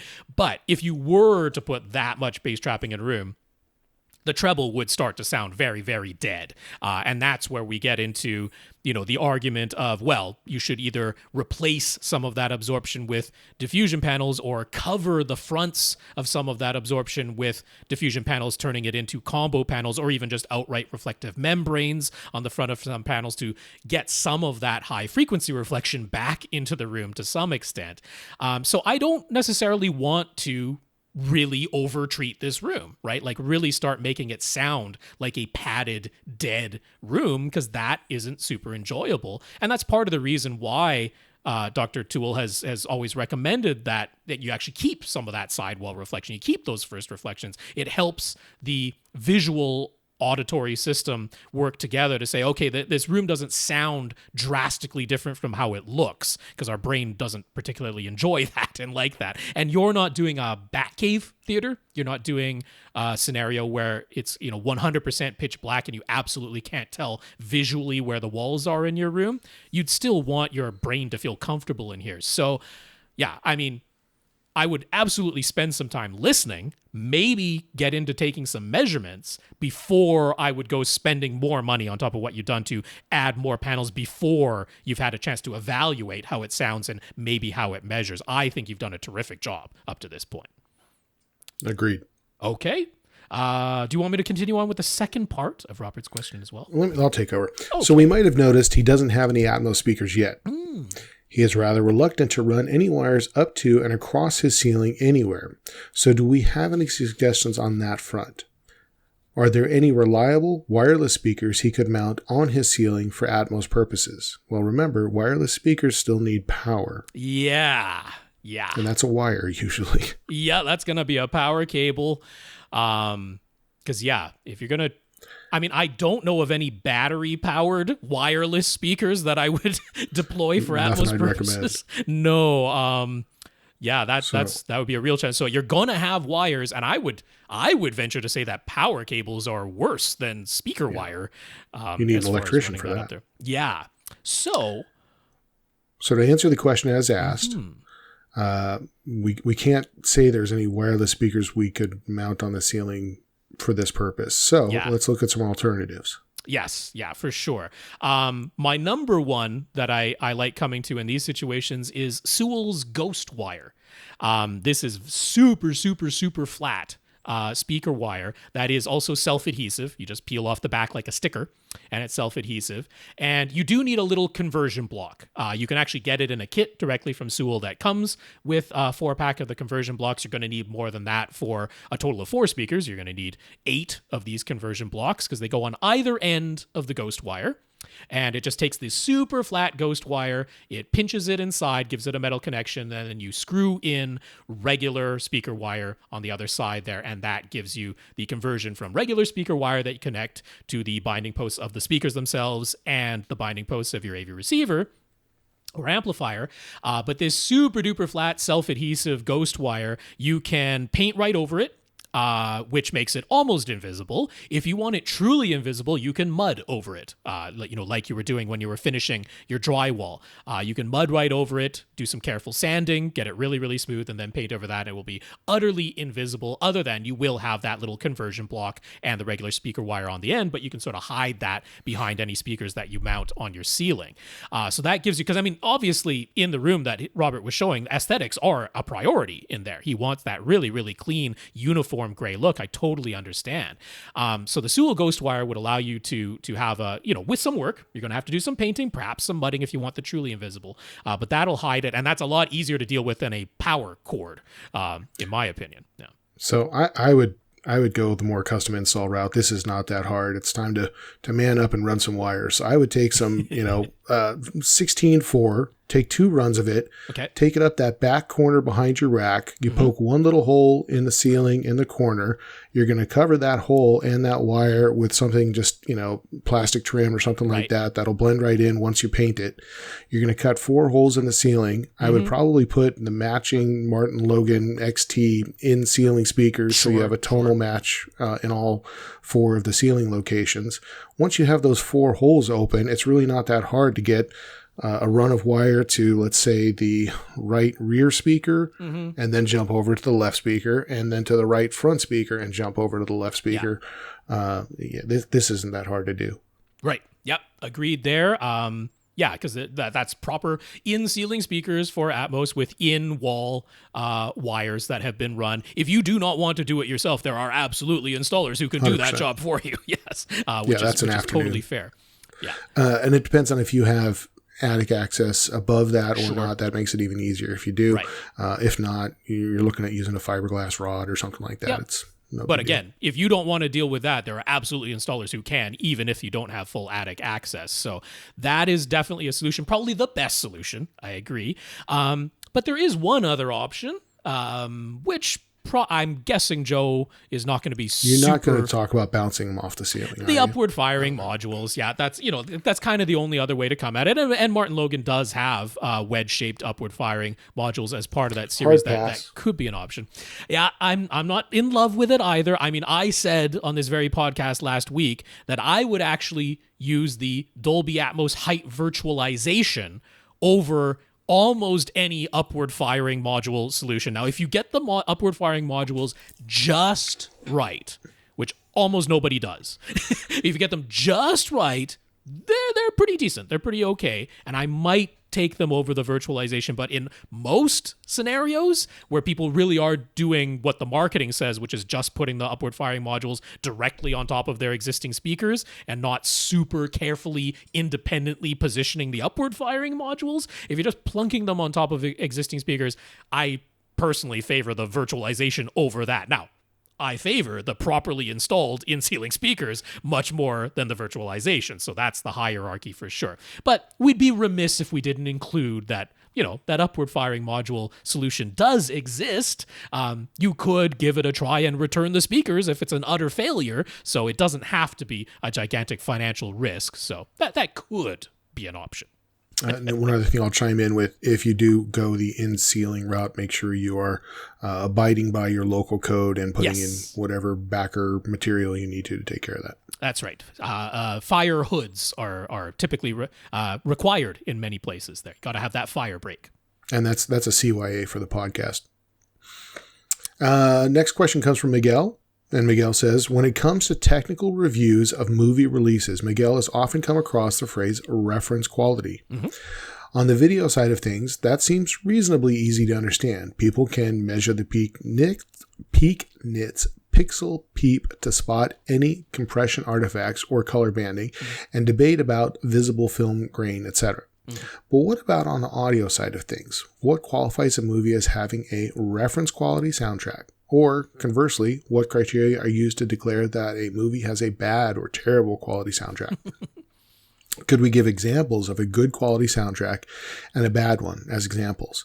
Is it more of a subjective thing? For example, he really enjoyed what was done with the audio in the Castlevania series on Netflix. They quite often had the dialogue move across all 3 front speakers or even into the surrounds, and it seemed to do a really good job of matching the on or off screen positions of the characters. He hasn't heard the positioning of the dialogue move around so much in other movies and chose. So does that make Castlevania reference quality, or would it need to meet a bunch of other criteria before it would qualify for that? So what is reference quality to you? Yeah, so I mean, to me, on the audio side of things, I don't know of like a hard and fast definition, right? I do think it is quite subjective. I mean, a reference is anything that you're holding up as something you're measuring against, right? So a ruler is a reference, right? Sure, so, whatever you're using as that. And there are movies out there, and it depends, I think, on the quality or version of the movie, right? Is it the DVD version, the Blu-ray version, the 4K version, a streaming version, a Kaleidoscape version? What example of it are you listening to? So I think there are a lot of great demo movies out there that get lumped into reference quality, right? Take, Baby Driver, for example. Great soundtrack. Stuff moves around a lot. It's got nice overhead. Music sounds excellent. It's well recorded. Dialogue's very easy to hear. It's very intelligible. That's it. I would put that in the reference quality, sure. But that is like, you can't literally point to hard objective numbers to say it goes above the threshold of reference quality or below the threshold of reference quality. That's all pretty subjective at that point. Yeah, there is not a physical measurement of audio that, there's a reference sound level, right? They're taking your 0 dB, but that's just a volume control. Yeah, and I mean, I would argue that particularly when it comes to sound quality and people reviewing a release of a movie and saying, I think this has a reference quality soundtrack. I mean, I would be very happy for any reviewer to break that down to be like, with your example of Castlevania, being like, to me, this is a reference quality soundtrack when it comes to panning and movement of dialogue, right? Like for that specific criteria, you would absolutely hold it up. Is it the pinnacle of quality when it comes to dynamic range, when it comes to the delineation between individual sounds, when it comes to distortion levels, when it comes to quality and extension of bass? I don't know. It might not be reference quality in any of those things, but for movement of dialogue, it is, right? So I'm perfectly happy to break it down in that criterial way. So I've got a nit to pick with this. A reference has to be 100% repeatable every time, right? Okay. Streaming is never going to fall into that category. You never know who on the block is sucking up all the bandwidth or whatever. So I'd have a little bit, maybe if you got the disc version of that show from Netflix, I don't know if that's out there. But when I think about a reference quality, I want it to be 100% repeatable every single time I put it in or play it. So that's just one thing. But yeah, I mean, as other examples, like some of my favorite to say that I hold them up as like reference quality discs. And I mean, yeah, I'm glad you mentioned that it's like demo discs, because I think it falls almost more in that category where I'm like, this is a fantastic demo and therefore in some way it is a reference for me, right? Like you can reference everything else that you experience in my home theater to this demo that I'm holding up as what I think is a great example of audio, right? So one of my favorites is like quite a few of the Michael Bay Transformers movies. They have really, really stellar soundtracks on them. There's a lot of use of all the channels, surrounds and overheads in addition to the fronts. It's really, really clear. The dynamic range is gigantic. The bass extension and volume is prodigious. And while I don't really like almost any of the Michael Bay Transformers movies as movies, I will absolutely put them on as demo material for the audio side of things. So there's an example where I can say, yeah, it's a reference disc for audio. So now then, talking about references, I know this is kind of off topic, but moving away from movies, I would look at Spears and Munsell, the Disney Wow disc, Techno Dad's new one that does the Atmos trick of sound from each speaker individually. Those are all great references because I'm looking at and listening to specifically things that I'm expecting to hear from those. Yeah. And then on the other side, he's like, what's a bad one? I mean, the easy one that comes to mind is that Ultra HD Blu-ray release of Thor Ragnarok. Because I don't think that's that bad, personally bad. But I mean, I understand where you're coming from. Yeah, you can repeatedly demonstrate that it is very clearly not taking advantage of what a disc audio and Atmos soundtrack could deliver. It's so lacking in the bass, it's so dynamic range compressed that you can hold that up as a repeatable example of that particular version, right? It's specifically the 4K Ultra HD Blu-ray release of Thor Ragnarok, and just be like, okay, like here is a clear example where we know an Atmos soundtrack based on lossless Dolby True HD on a 4K disc is capable of sounding much more impressive than this. So to me, that's a good reference for having unnecessarily held back the impressiveness of the soundtrack on that release. Yeah, I'm looking over at the shelf where I've got a bunch of discs, Pacific Rim, Greatest Showman, Ready Player One, The Martian, Battleship, A Star Is Born are all up there, and I'm going to put those kind of on a reference caliber as far as really spectacular soundtracks. But I also wanted to make one mention. He didn't ask about this specifically, but I've definitely seen, a number of disc reviewers on YouTube or in written form where if they get a disc release or a Kaleidoscape release or any other streaming version, that the format shows up, right? It's Dolby Atmos or it's DTS-X.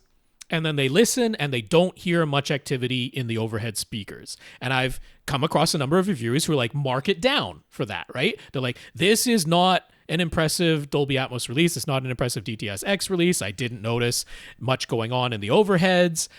So they take marks off if they use a scoring system or something. Well, a lot of times it's a missed opportunity from the sound mixers. Sure, they could have done more. Personally, I don't agree with that. That's a subjective take. There's no objective criteria I can point to. But like Dolby Atmos is a container. If you wanted to do nothing but have sounds come out of the center speaker and it still comes in a Dolby Atmos container, like I will agree with anyone who says you clearly were not using the full capabilities of Atmos by having sounds only come out of the center speaker. But to me, that's like, it's not an indictment of the format or even of the release. Like that was a choice. Somebody chose to, the container doesn't matter to me. Use whatever container you want.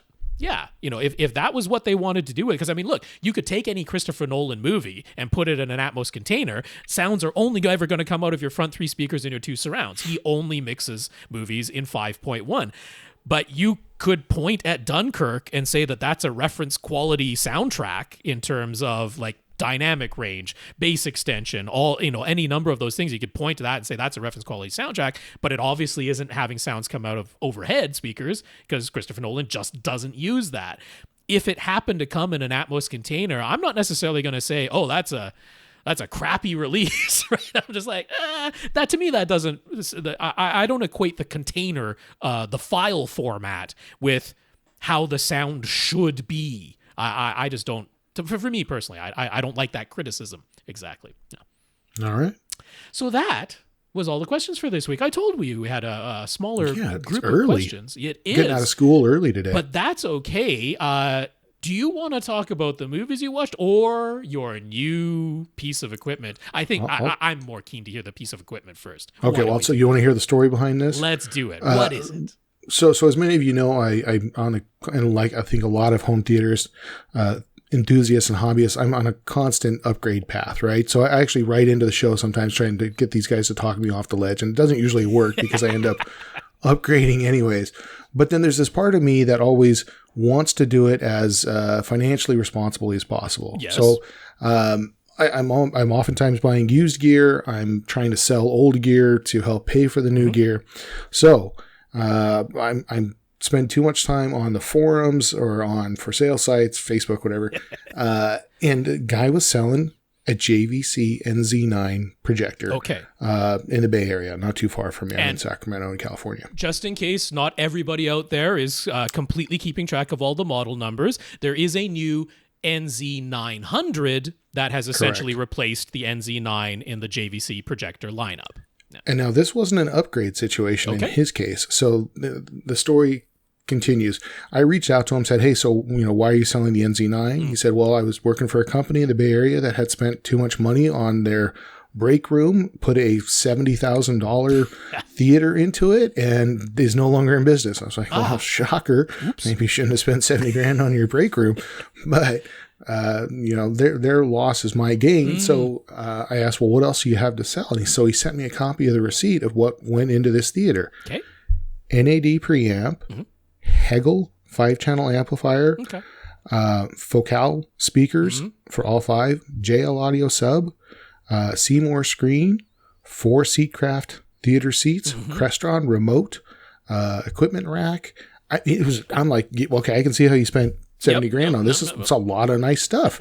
How much do you want for it? And they said, well, we've done our research. I'm like, well, your research is different than my research, but we want, $32,000 is what we think we can get for it. Not even half. Said, okay. Right. So I said, well, I understand where you're coming from, but that's if you were to take all the right pictures, have a history and a background on the for sale or the forum sites, make sure you can describe it properly, and then you got to pay listing fees, closing costs, etc. Then you got to ship it, deal with the insurance, answer questions.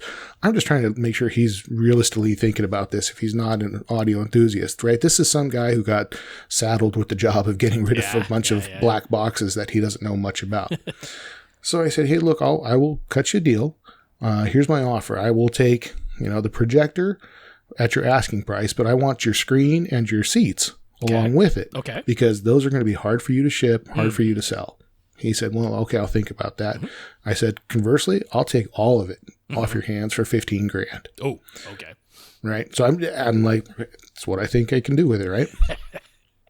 So he said, well, I'll have to talk to the CEO about that. Yeah. I totally understand where you're coming from. A couple weeks go by, don't hear anything from him. He reaches back out and he said, you're right. The stuff's kind of hard to sell and ship and move. We'll take you up on the offer. Oh my goodness.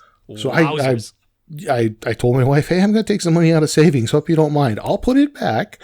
But so went to the bank, got a cashier's check for $15,000, rented a U-Haul trailer, picked up one of my buddies, and we went down there one afternoon to their storage facility, took all the gear out.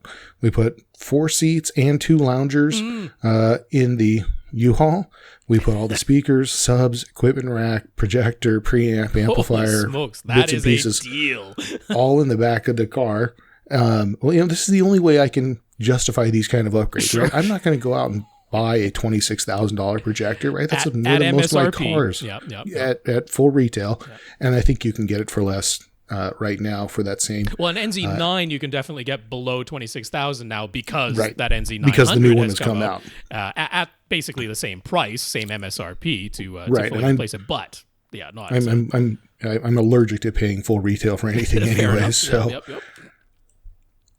we pick it all up, give him the money, we split. I have already prearranged a buyer for the seats, subs, and amplifier and preamp. I unloaded to a buddy of mine that I've dealt with in the past, also in the Bay Area, for $7,500. Okay. Wow. Right. Okay. So I made got a half good my deal money too, back. He got a great deal. Right. But yeah. I didn't want to have to ship the seats. I didn't want to deal with an NAD preamp that's $6,000 that nobody. I'd go buy a Marantz way before I'd buy that thing.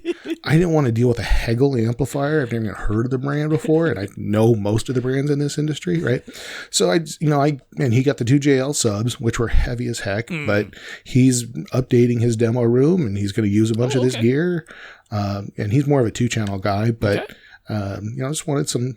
So there, honey, here's half the money back that I took out of the account, right? So that was the first half of it. Got the JVC NZ9 home. It's really heavy. So I had another buddy of mine. Yeah, it ain't little. 55 pounds. Yeah. I'm looking at it. It's just out in the theater out there. I could not hold that thing up in place in time for her to slide it into the mount and then lock it in place. Yeah, because it is bigger and heavier than the NZ8 and the NZ7. Right, and it's the same. It's just barely a little bit larger than my previous projector, the NX9. Okay. Which I'm now selling. I'm trying to recoup some of these costs. Yeah. But heavier, and so buddy of mine came over the next day. We were able to lift it up, click it in place. It is a noticeable improvement. So going from the NX to the NZ, it is brighter. It is quieter. It is faster from an HDMI handshake standpoint. Starts up faster too. Yep. The laser, I don't have to worry about, any issues with, I'm going to go downstairs and have dinner. I got to shut it off and, I'm going to kill the bulb and all those kind of things. So, been real happy with it. Now I'm just going to have to pay for calibration again. So, reached out to Chris Deering and he's probably coming down, early 2025. So nice. Put some hours on it first. So real happy with it. Put the rest of the gear. That's a gorgeous piece of equipment. No question. Yeah. And I really had no intention of making this change, but I also feel like I need to get rid of my old gear Right. while it has as much of its value as possible. Yeah, there's that. So I can trade it up to something else, right? A lot of guys do this with cars, or they do it with sure. stuff that has diminishing value. Yeah. So, it just worked out well to be able to make this change and improvement. Well, So, congratulations. Pretty excited about yes, it. that is an enviable purchase at a ridiculously good deal that you got Right, there. So. right. And it's don't always find it that way, but I've made a lot of my purchases similar ways where I will find somebody for some reason or another that is selling a whole bunch of gear, Right. buy it all at the lowest possible price I can negotiate, Yeah. break it up and part it out, Yeah. and send it all over the country, ship it wherever it needs to go, resell it on Yeah, so you're putting forums in or you're wherever putting in else. some sweat equity and some time equity for sure, but And you got to be careful because it's easy to get burned on this, right? You You can. buy the wrong thing, you buy too big of a system, yeah. buy something that doesn't work Or properly. you There's end up risk having involved. to keep some of it in storage, and having to pay for storage costs is not out of the question if you're getting a little ahead of yourself, as can happen if you're trying to do these type of deals. So. Yeah, there's so much gear laying around my theater right now. It's all over the floor. So, yeah. Alrighty, well. We are going to at length discuss what Joe has been watching on that lovely new NZ9 projector. So we are going to begin our What We Watched section, as we promised, saving it to the end here.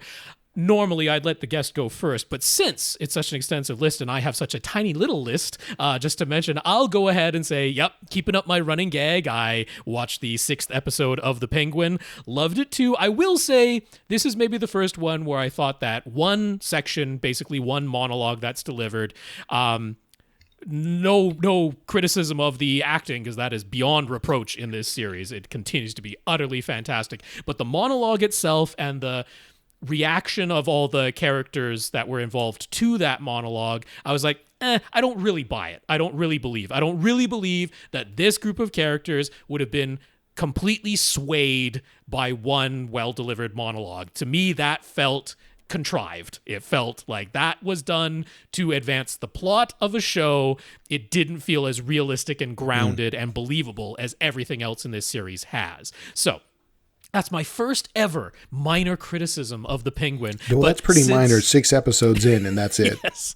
Since it is clearly setting up so much that I definitely anticipate is going to be so fun moving forward, I will forgive it the contrivance of having gone to we needed to write something and get over this hurdle in these characters' progression, and then we're gonna save some time and do it with a monologue. Now, so 2 things. One, do you think a lot of the characters or events in the series will roll into the next Batman movie? I would hope so. It may be not the focus, but it has to be in the background for sure, of what's going on here. So they might choose in the next Batman movie to focus on a specific villain, but I would absolutely anticipate that everything that's going on in Gotham's underbelly is going to play a role, but if probably not the central role. But who knows? They might surprise. And then me. the other thing, I think on another show, DJ mentioned that episode 5 was right channel heavy with the audio. Don't know if you noticed that or not. Oh. I can't say it particularly stuck out to me, and I even watched that episode on headphones, so I would have noticed if everything was over in the right ear cup and not in the left. So that's And it could be depending on processor, format, source, whatever. or the service, because I don't get Max in Canada. Oh, and right. This would have You're been watching on it up in Max. Canada. Yeah, I'm on Crave, which is actually like lower quality formats in general, but that might have been the difference there. So Gotcha. I didn't have that experience via the Crave version of it up here in Canada. So other show that I have started is the 5th and sadly final season of Star Trek Lower Decks. I love Star Trek Lower Decks. This is the animated comedy half-hour version, but it's like a love letter to everything Star Trek. If you are a gigantic Star Trek nerd, it is references up the wazoo. That's what they do in this show. And I have not watched any of Lower Decks. There was one crossover episode that went into with Strange New Worlds, yes. which was excellent. I thought that was awesome. a very entertaining episode. And if you liked that, then you will love Lower Decks, because that comedy, I mean, they got the voice actors look enough like their characters in the show that they just had the voice actors play their same characters in live action on Strange New Worlds.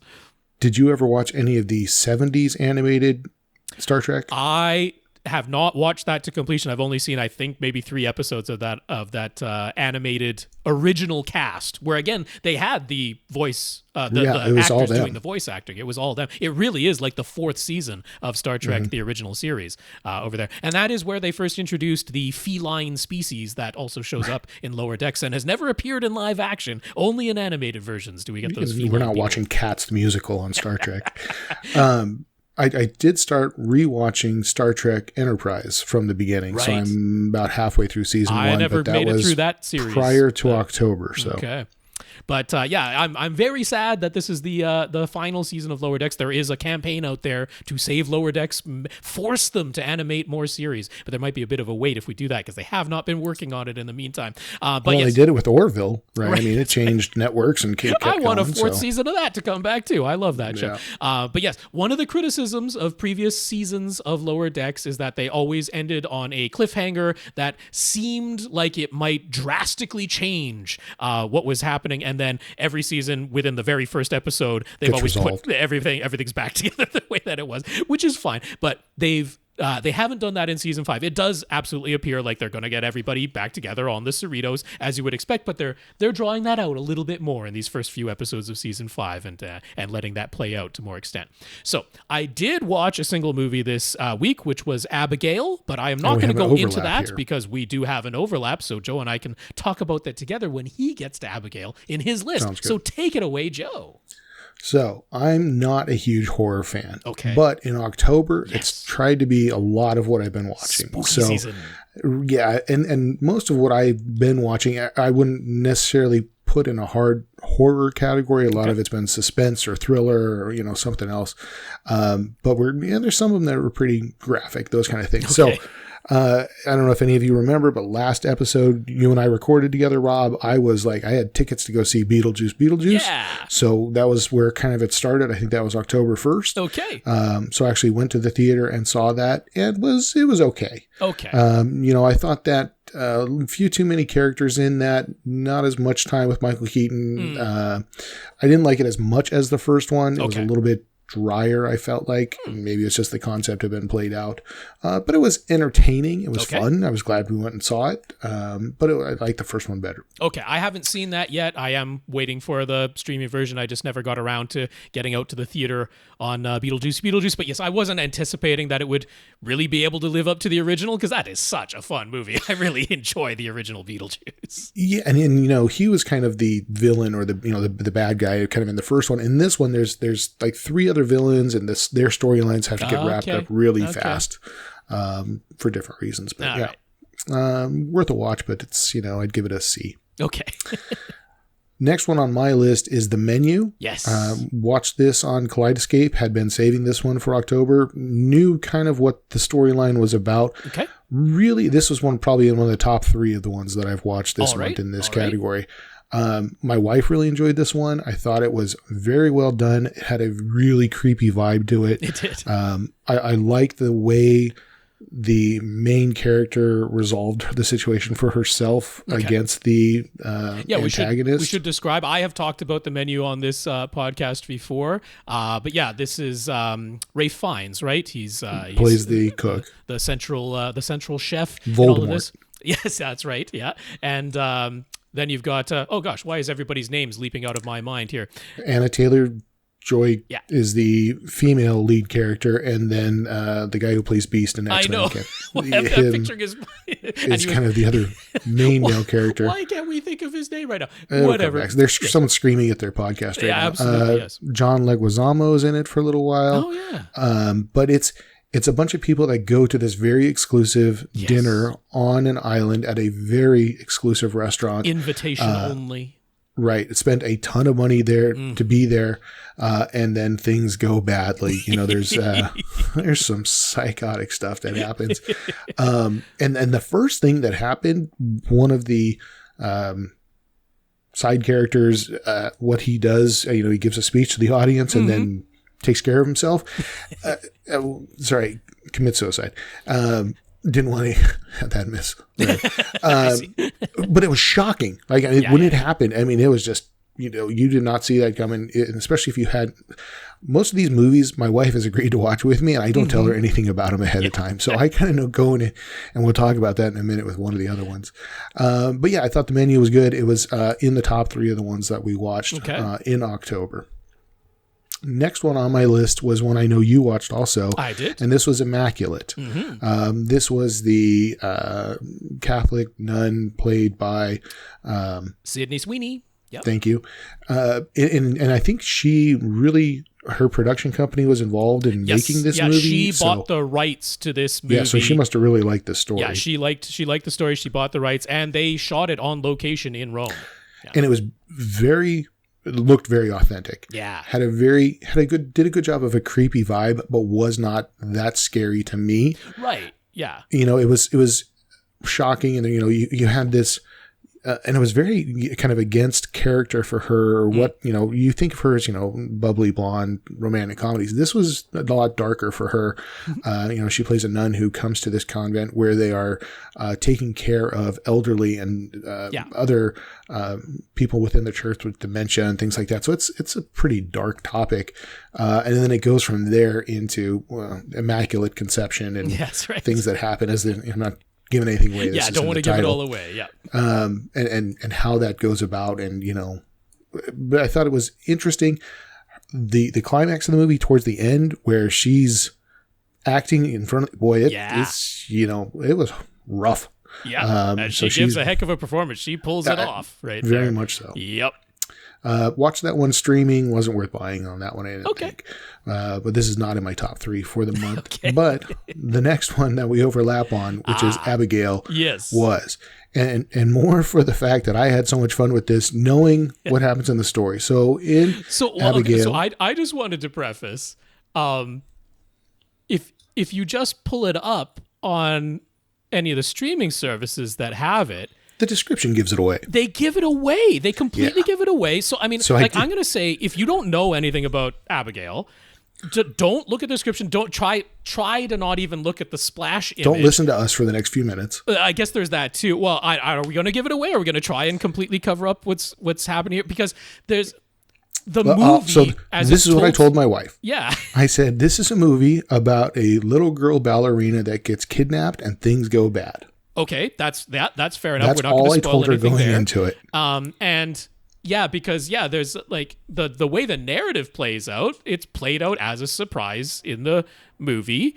Everything that goes down, and it's completely given away in the synopsis, and even in the splash cover image of the thing, they give away the surprise. So I don't know if you're gonna be able to avoid any of it, but I'm like the filmmakers didn't intend. It certainly didn't seem like they intended for you to know everything that was going on before you saw this movie. That wasn't the narrative. The narrative structure played it like it was a surprise.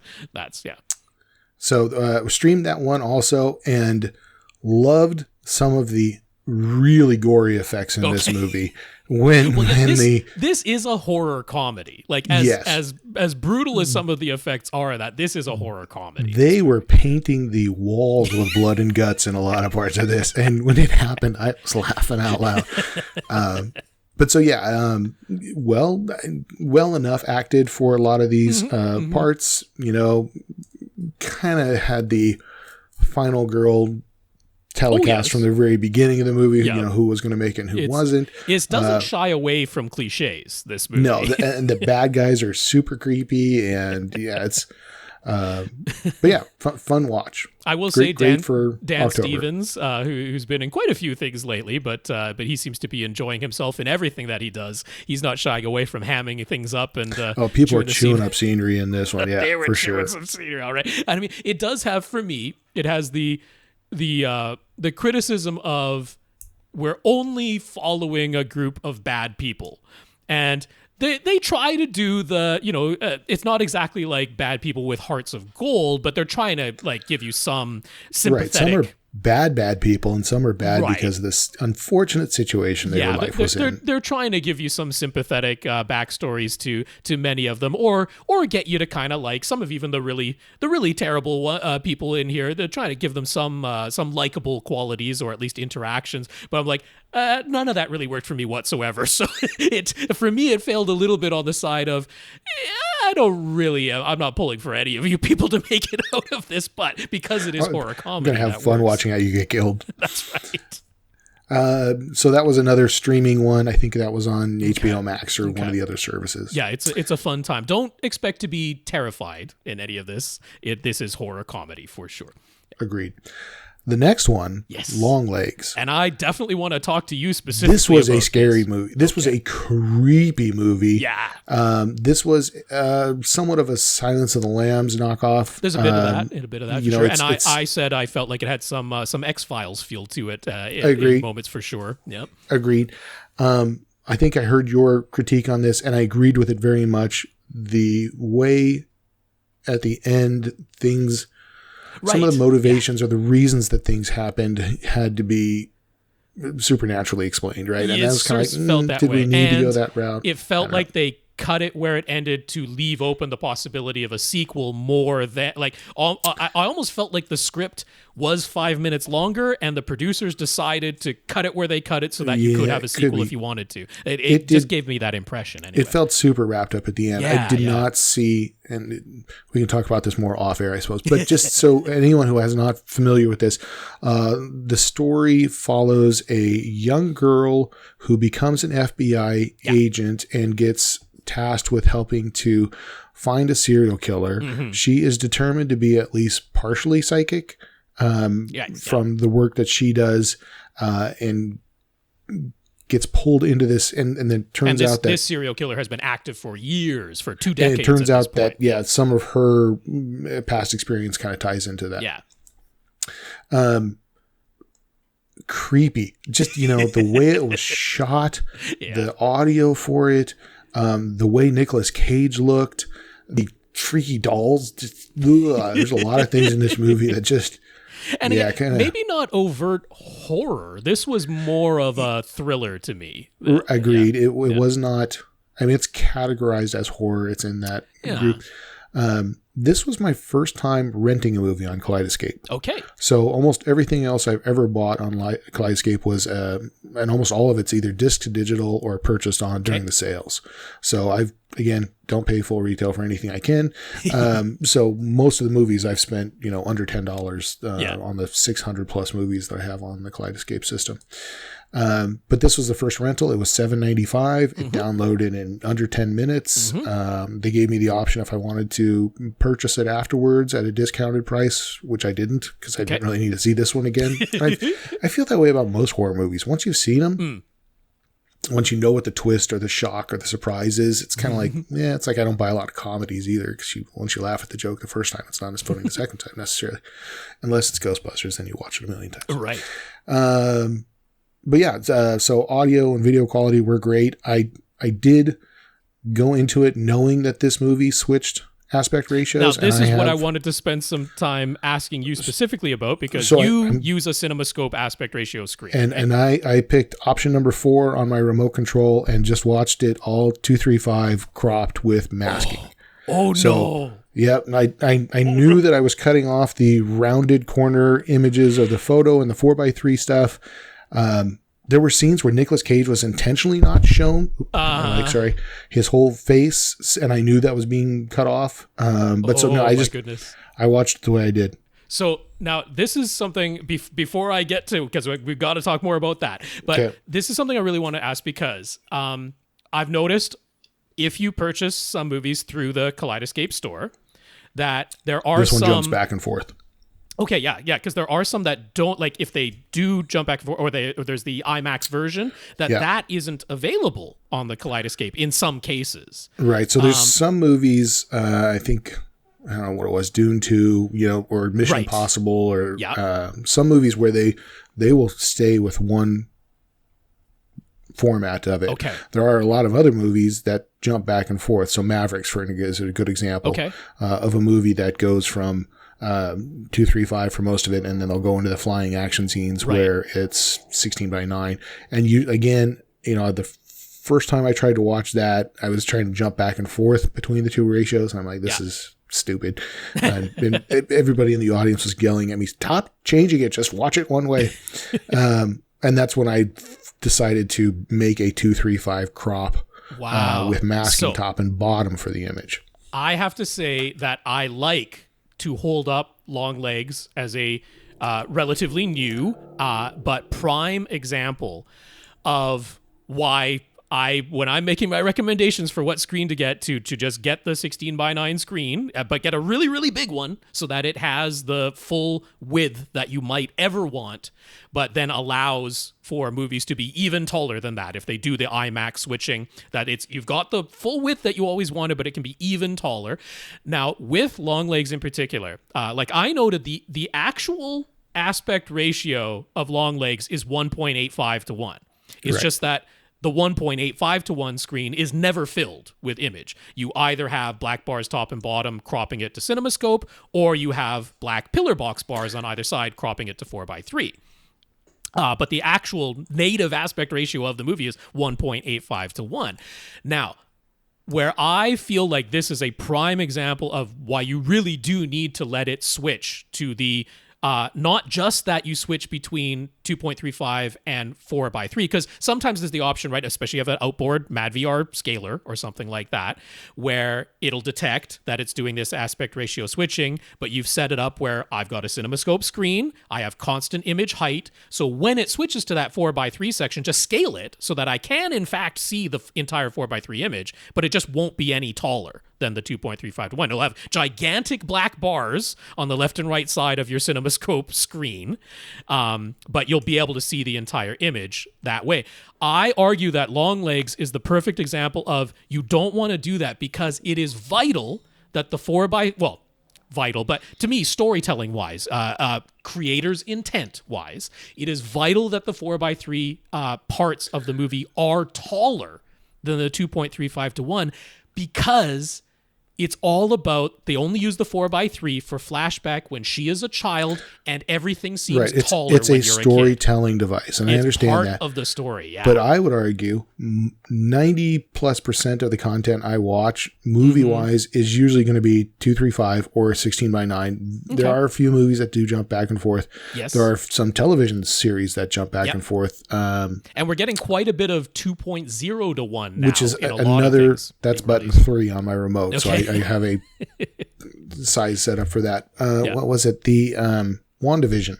Yes. Used it as a storytelling device where you, if they were in the hex, it was one aspect ratio, or that was 16:9 for other stuff. So the era of the show that she was imagining she was in, it was some of the 4:3. So but that like jumped back and long forth. legs in particular, I'm like, he's called long legs because he talks to children and says, I must be wearing my long legs today. Like that's a saying of, I got to crouch down to get to your level. And you lose the crouching if you've cropped the image. You lose the sense of height, that he's taller than the people that he's talking to. Like, it's part of the story. The aspect ratio is part of the story. Plus, you don't get the little rounded corners if you've cropped it off to make it look like a 1970s photograph. Oh, agreed. But 90% of what I'm watching is in 235. Anyway, but I hear where you're coming from. I just have a preference for that. That seems more cinematic to me. So I will continue to argue that because it's so funny to me listening to the guys on the AV Forums podcast in the UK, because all of them are CinemaScope aficionados. They were just talking about 21:9 TVs, and that's right. Latest, I heard that one too. Which is 2.33 to 1 is how the math would work out on 21:9 exactly. But all of them talking about, and then so. You've got the guys over there who, I mean, Phil in particular, frequently talking about creators' intent, like when it comes to calibrating your television and, matching that creator's intent, and then goes and says, but the director should all choose 2.35 to 1 universally. I'm like, how dare you? How dare you talk at length about creators' I could have intent? watched that in my 16:9 and had huge amount of space around the 235 image on all four sides. Fully filled your Cinema 4K 4096 by 2160 perfectly because it was a 1.85 to 1 movie. So you could have done the exact full scaling to exactly the shape of your native panel resolution. True. Yeah. Back to movies we watched. I had to talk about that one because I was so interested to hear, because I know you have that CinemaScope screen. Megan was the next one I watched. This was again a Kaleidoscope one that I already owned. I love Megan. This movie was fun in a creepy kind of a way. Yep. This is like the doll that comes to life, but it's supposed to, right? This is the story is a high-tech company that makes toys. One of the main characters' sister and brother-in-law perish, and she starts taking care of their daughter. Yeah, her niece, yeah. And decides to make a toy to fill in the role that she's not equipped to handle, Make basically. a companion, an artificially intelligent companion. Yeah. So they build this Megan robot, and I think it's kind of in a way an allegory for screen time, and so many parents who just give their kids something to keep them busy because they don't want to have to worry about it. But this Megan robot toy becomes almost self-aware. It's very smart. It learns from the girl and her interactions with her. At first, it's really nice at comforting her and repeating things for her, but then it gets kind of sinister. And this is what is it? Asimov's 3 laws of robotics, right? That first do no harm. Well, this one doesn't. It breaks all the rules. From that standpoint. So there's some funny, gory, gruesome stuff that happens. It gets pretty ridiculous at the end of this movie. Oh, sure. But again, I thought the Kaleidoscope image and sound quality were great on this one. Had some nice surround effects to it. Had some, good dynamic portions to it. Mm-hmm. I absolutely adored Megan, and I'm glad that there's a pseudo sequel sticking in that same world. There's a new movie. I'm forgetting what the exact name of it is. I'll have to look it up later. But there's one coming along, so I really like that one.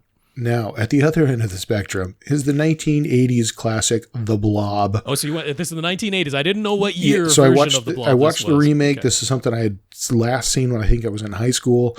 We streamed this on Peacock or some other. Sure. This movie's crap from a acting and budget standpoint. It's a creature feature, cheeseball, mullet, motorcycle riding, goofy kind of a thing, right? It's just... I'm trying to recall, how many versions of The Blob have there been? So there's the old 50s one. I've definitely seen that. I think that was black and white, or was it I remember it being black and white. Right. And that is the classic, it ends in the Arctic, right? That's the 50s version. Does that ending? You're not thinking of The Thing from Another World, are you? Oh, no. Blob. Blob Definitely ends the Blob. in the Arctic also? Okay. Yeah, that's the one that has the classic line, we'll be safe as long as the Arctic stays cold. Which is like, everyone's like, hey, it's about time for a sequel, isn't it? It's scary enough. Truth is stranger than fiction. But this was one I watched just more for fun, but it was... Okay, so is this the one where the Blob has tentacles? No. Because I saw a version of the Blob where it's gooey, got tentacles. Well, okay. it kind of the goo reaches out and grabs people. The special effects in this looked really bad. Sometimes they were decent. This is the one where one of the waitresses from the diner runs into the phone booth and the Blob goes on top and kind of covers the whole phone booth and then collapses in on her. Gets down in the sewer. I think there must be a third version of the Blob at some point. Wouldn't be surprised. There was one that the Blob had tentacles for sure, very distinctly. So there must have been a third version at some point. But that was a streaming one and fun to watch. Okay. Next was The Haunting. And again, I didn't know which year version because there have been multiple versions of The Haunting. 99 version, I think. Oh, okay. Liam Neeson, Luke Wilson, I can't think of the Catherine Zeta-Jones. This tells, if you're familiar with The Haunting of Hill House, right? This is a much worse version of that story. They take a lot of liberties with the story of why they're in the house. They aren't all related to each other. They didn't grow up in it and come back to it. I thought the Netflix version of this was actually really good. We watched that a couple of years ago in October. And then there's 1963, I think, which is similar to when the novel came out, I think. Yeah. but this movie was cheeseball. Okay. I wanted to watch this for years because it had some of the early, I think it was Dolby EX back when it first came out, because it had a rear center channel, right? And this is recall that, yeah. And this is one of the only reasons I bought this on Kaleidoscape. Okay.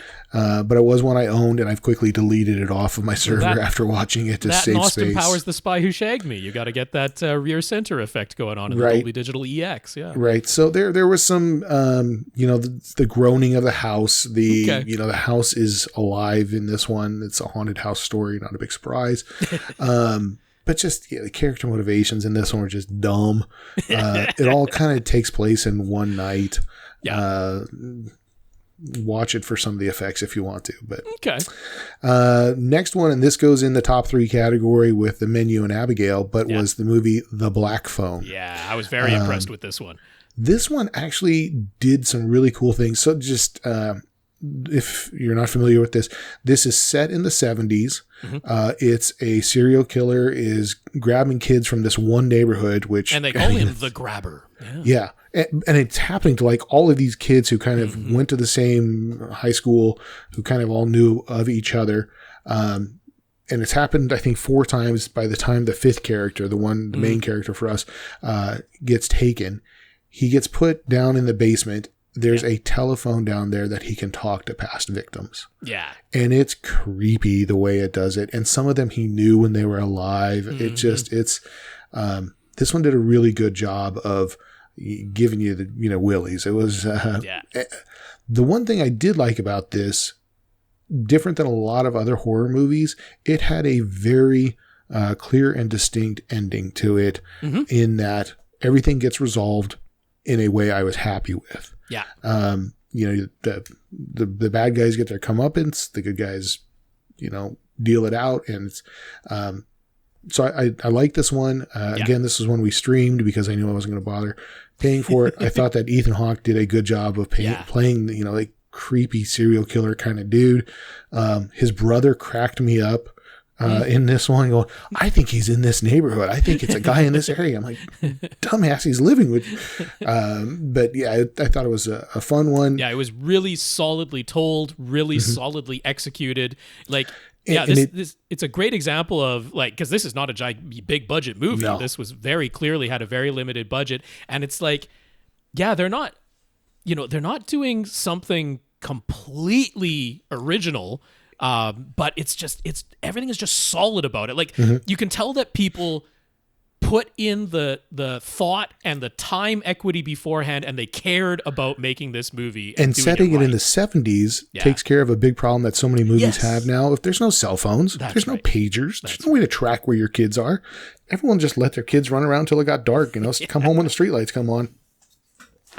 And no wonder they got kidnapped back in the 70s, right? But so, I thought this one was good. I thought the little sister who played the psychic kind of girl did a really good job. I thought she was very strong in it.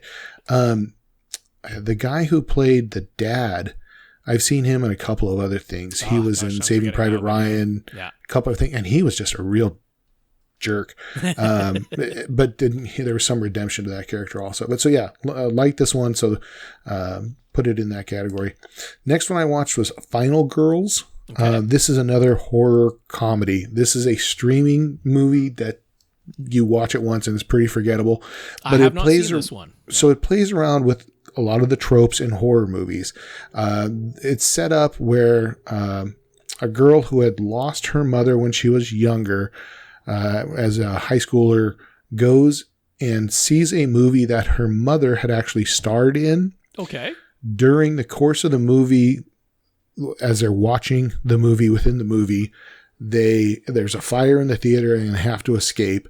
Okay. They end up cutting a hole in the screen and then somehow are transported inside of the movie that they were watching. Gotcha. So you got a little bit of almost like the body swap type of magic going on there. Kind of. They don't do a great job of explaining how this happens. Yes. Yeah. But they have to. The 5 characters from the bright side of the theater that go into the movie have to play by the movie's rules. Every 93 minutes of their time, everything resets and starts over. Interesting. Right? Because that was the original running length of the movie.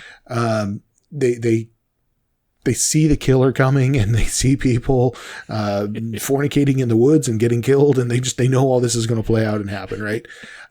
So in some ways it was kind of creative and entertaining, but it's super PG-13. I mean, there's no blood and guts in this one.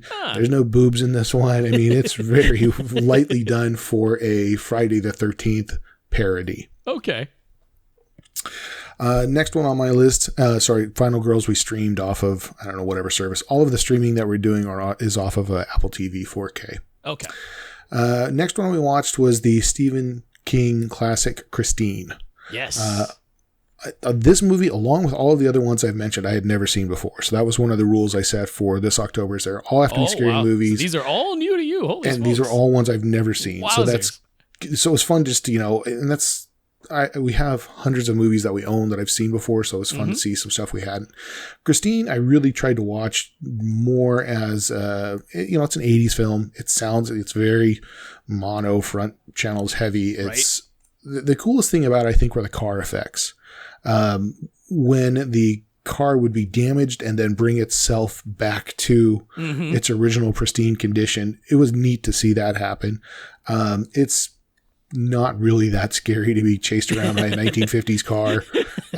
It's really not that bloody or gruesome. This is very tame by today's standards.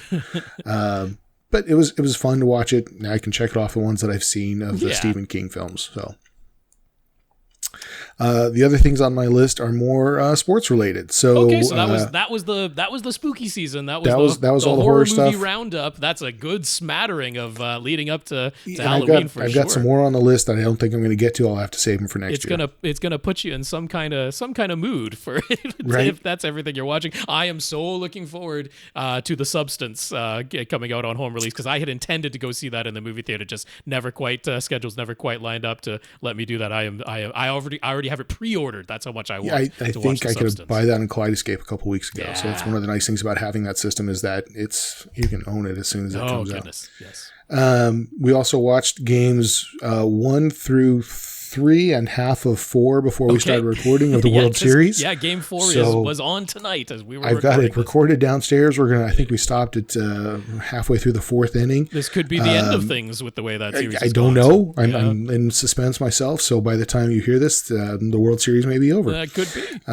So it's been a fun game for the Dodgers fans so far. Yankees fans not so much. But I've really enjoyed watching it for a couple of reasons. One, some of the camera angles are super cool. They've got a dirt camera, which is set up kind of just in front of the batter, and you're looking up at the batter, the catcher, and the umpire. Okay. They have an umpire camera that I think the umpire must be wearing, where you'll see, the top of the catcher's head, and you'll see the batter's back elbow, and you'll see how fast that pitcher's coming in. This is being done, I think, in 1080p with HDR. That's what I had heard. Right. Yep. So we've been watching this both in the theater off of the TiVo, which can do 1080p at most, or we've been watching it downstairs on the old plasma TV. But it's been a really good series to watch from a technical standpoint. I think it's been very good. For the gameplay, it's been also really strong if you're an LA fan. So only other thing I watched on Sunday was the Chiefs-Raiders game, which again, I've been trying to follow the Chiefs this season, so that's been fun to see how they've been playing. They're the only team undefeated so far at this point in the NFL. And NFL always has good quality broadcasts for the most part, so yeah. Absolutely. And it's, I have played around with watching both the NFL streaming service on the Apple TV as well as on the TiVo box. The streamed version usually looks better. I think depending on which channel the games are on, some will still be 720p, some will be a 1080i broadcast. It kind of varies. Whereas I think what you see streaming on the Apple TV, oftentimes it does look better. Okay. So that's a little bit of it. That is about it. Would you look at that? We use the theater.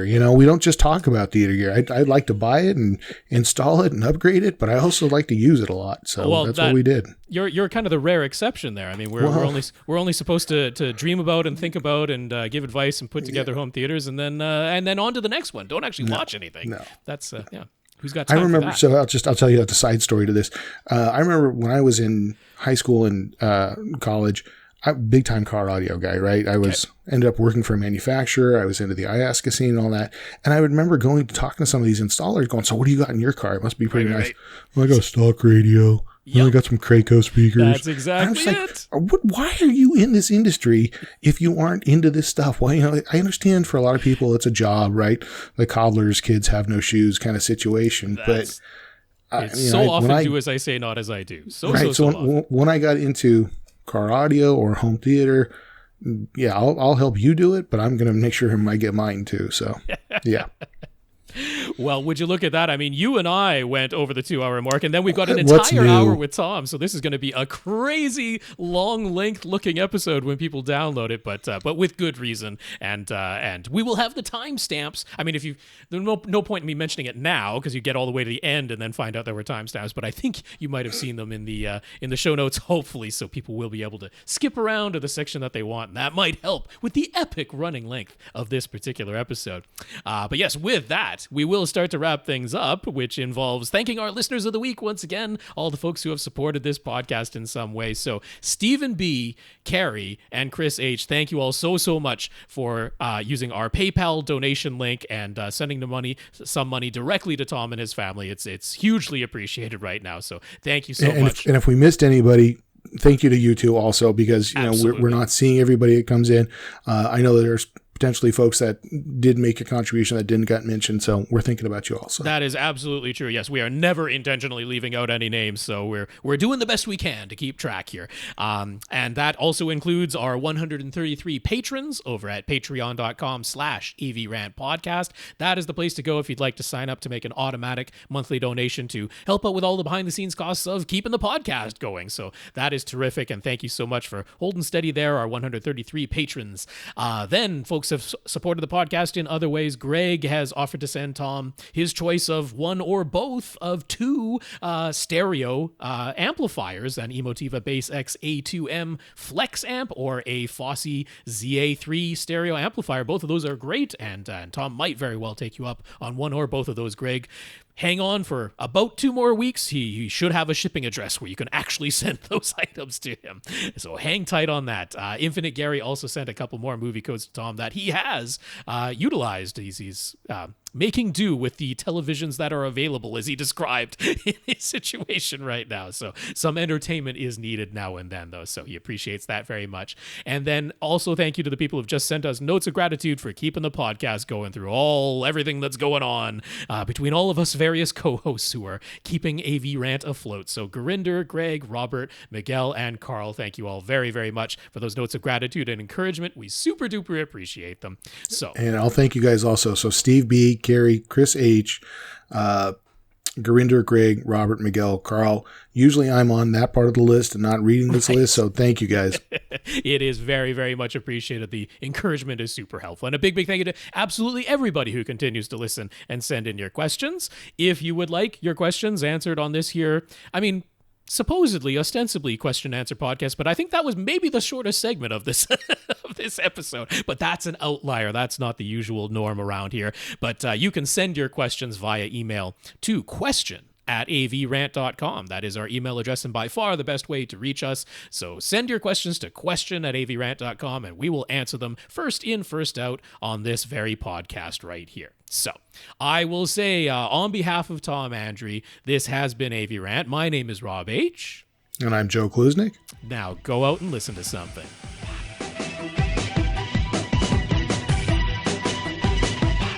Want your question answered? Send it to question@avrant.com.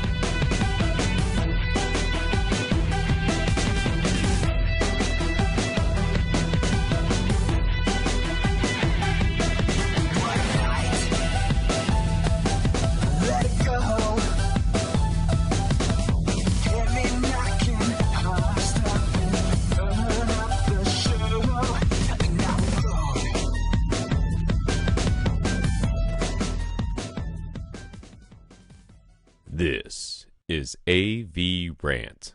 Now go out and listen to something.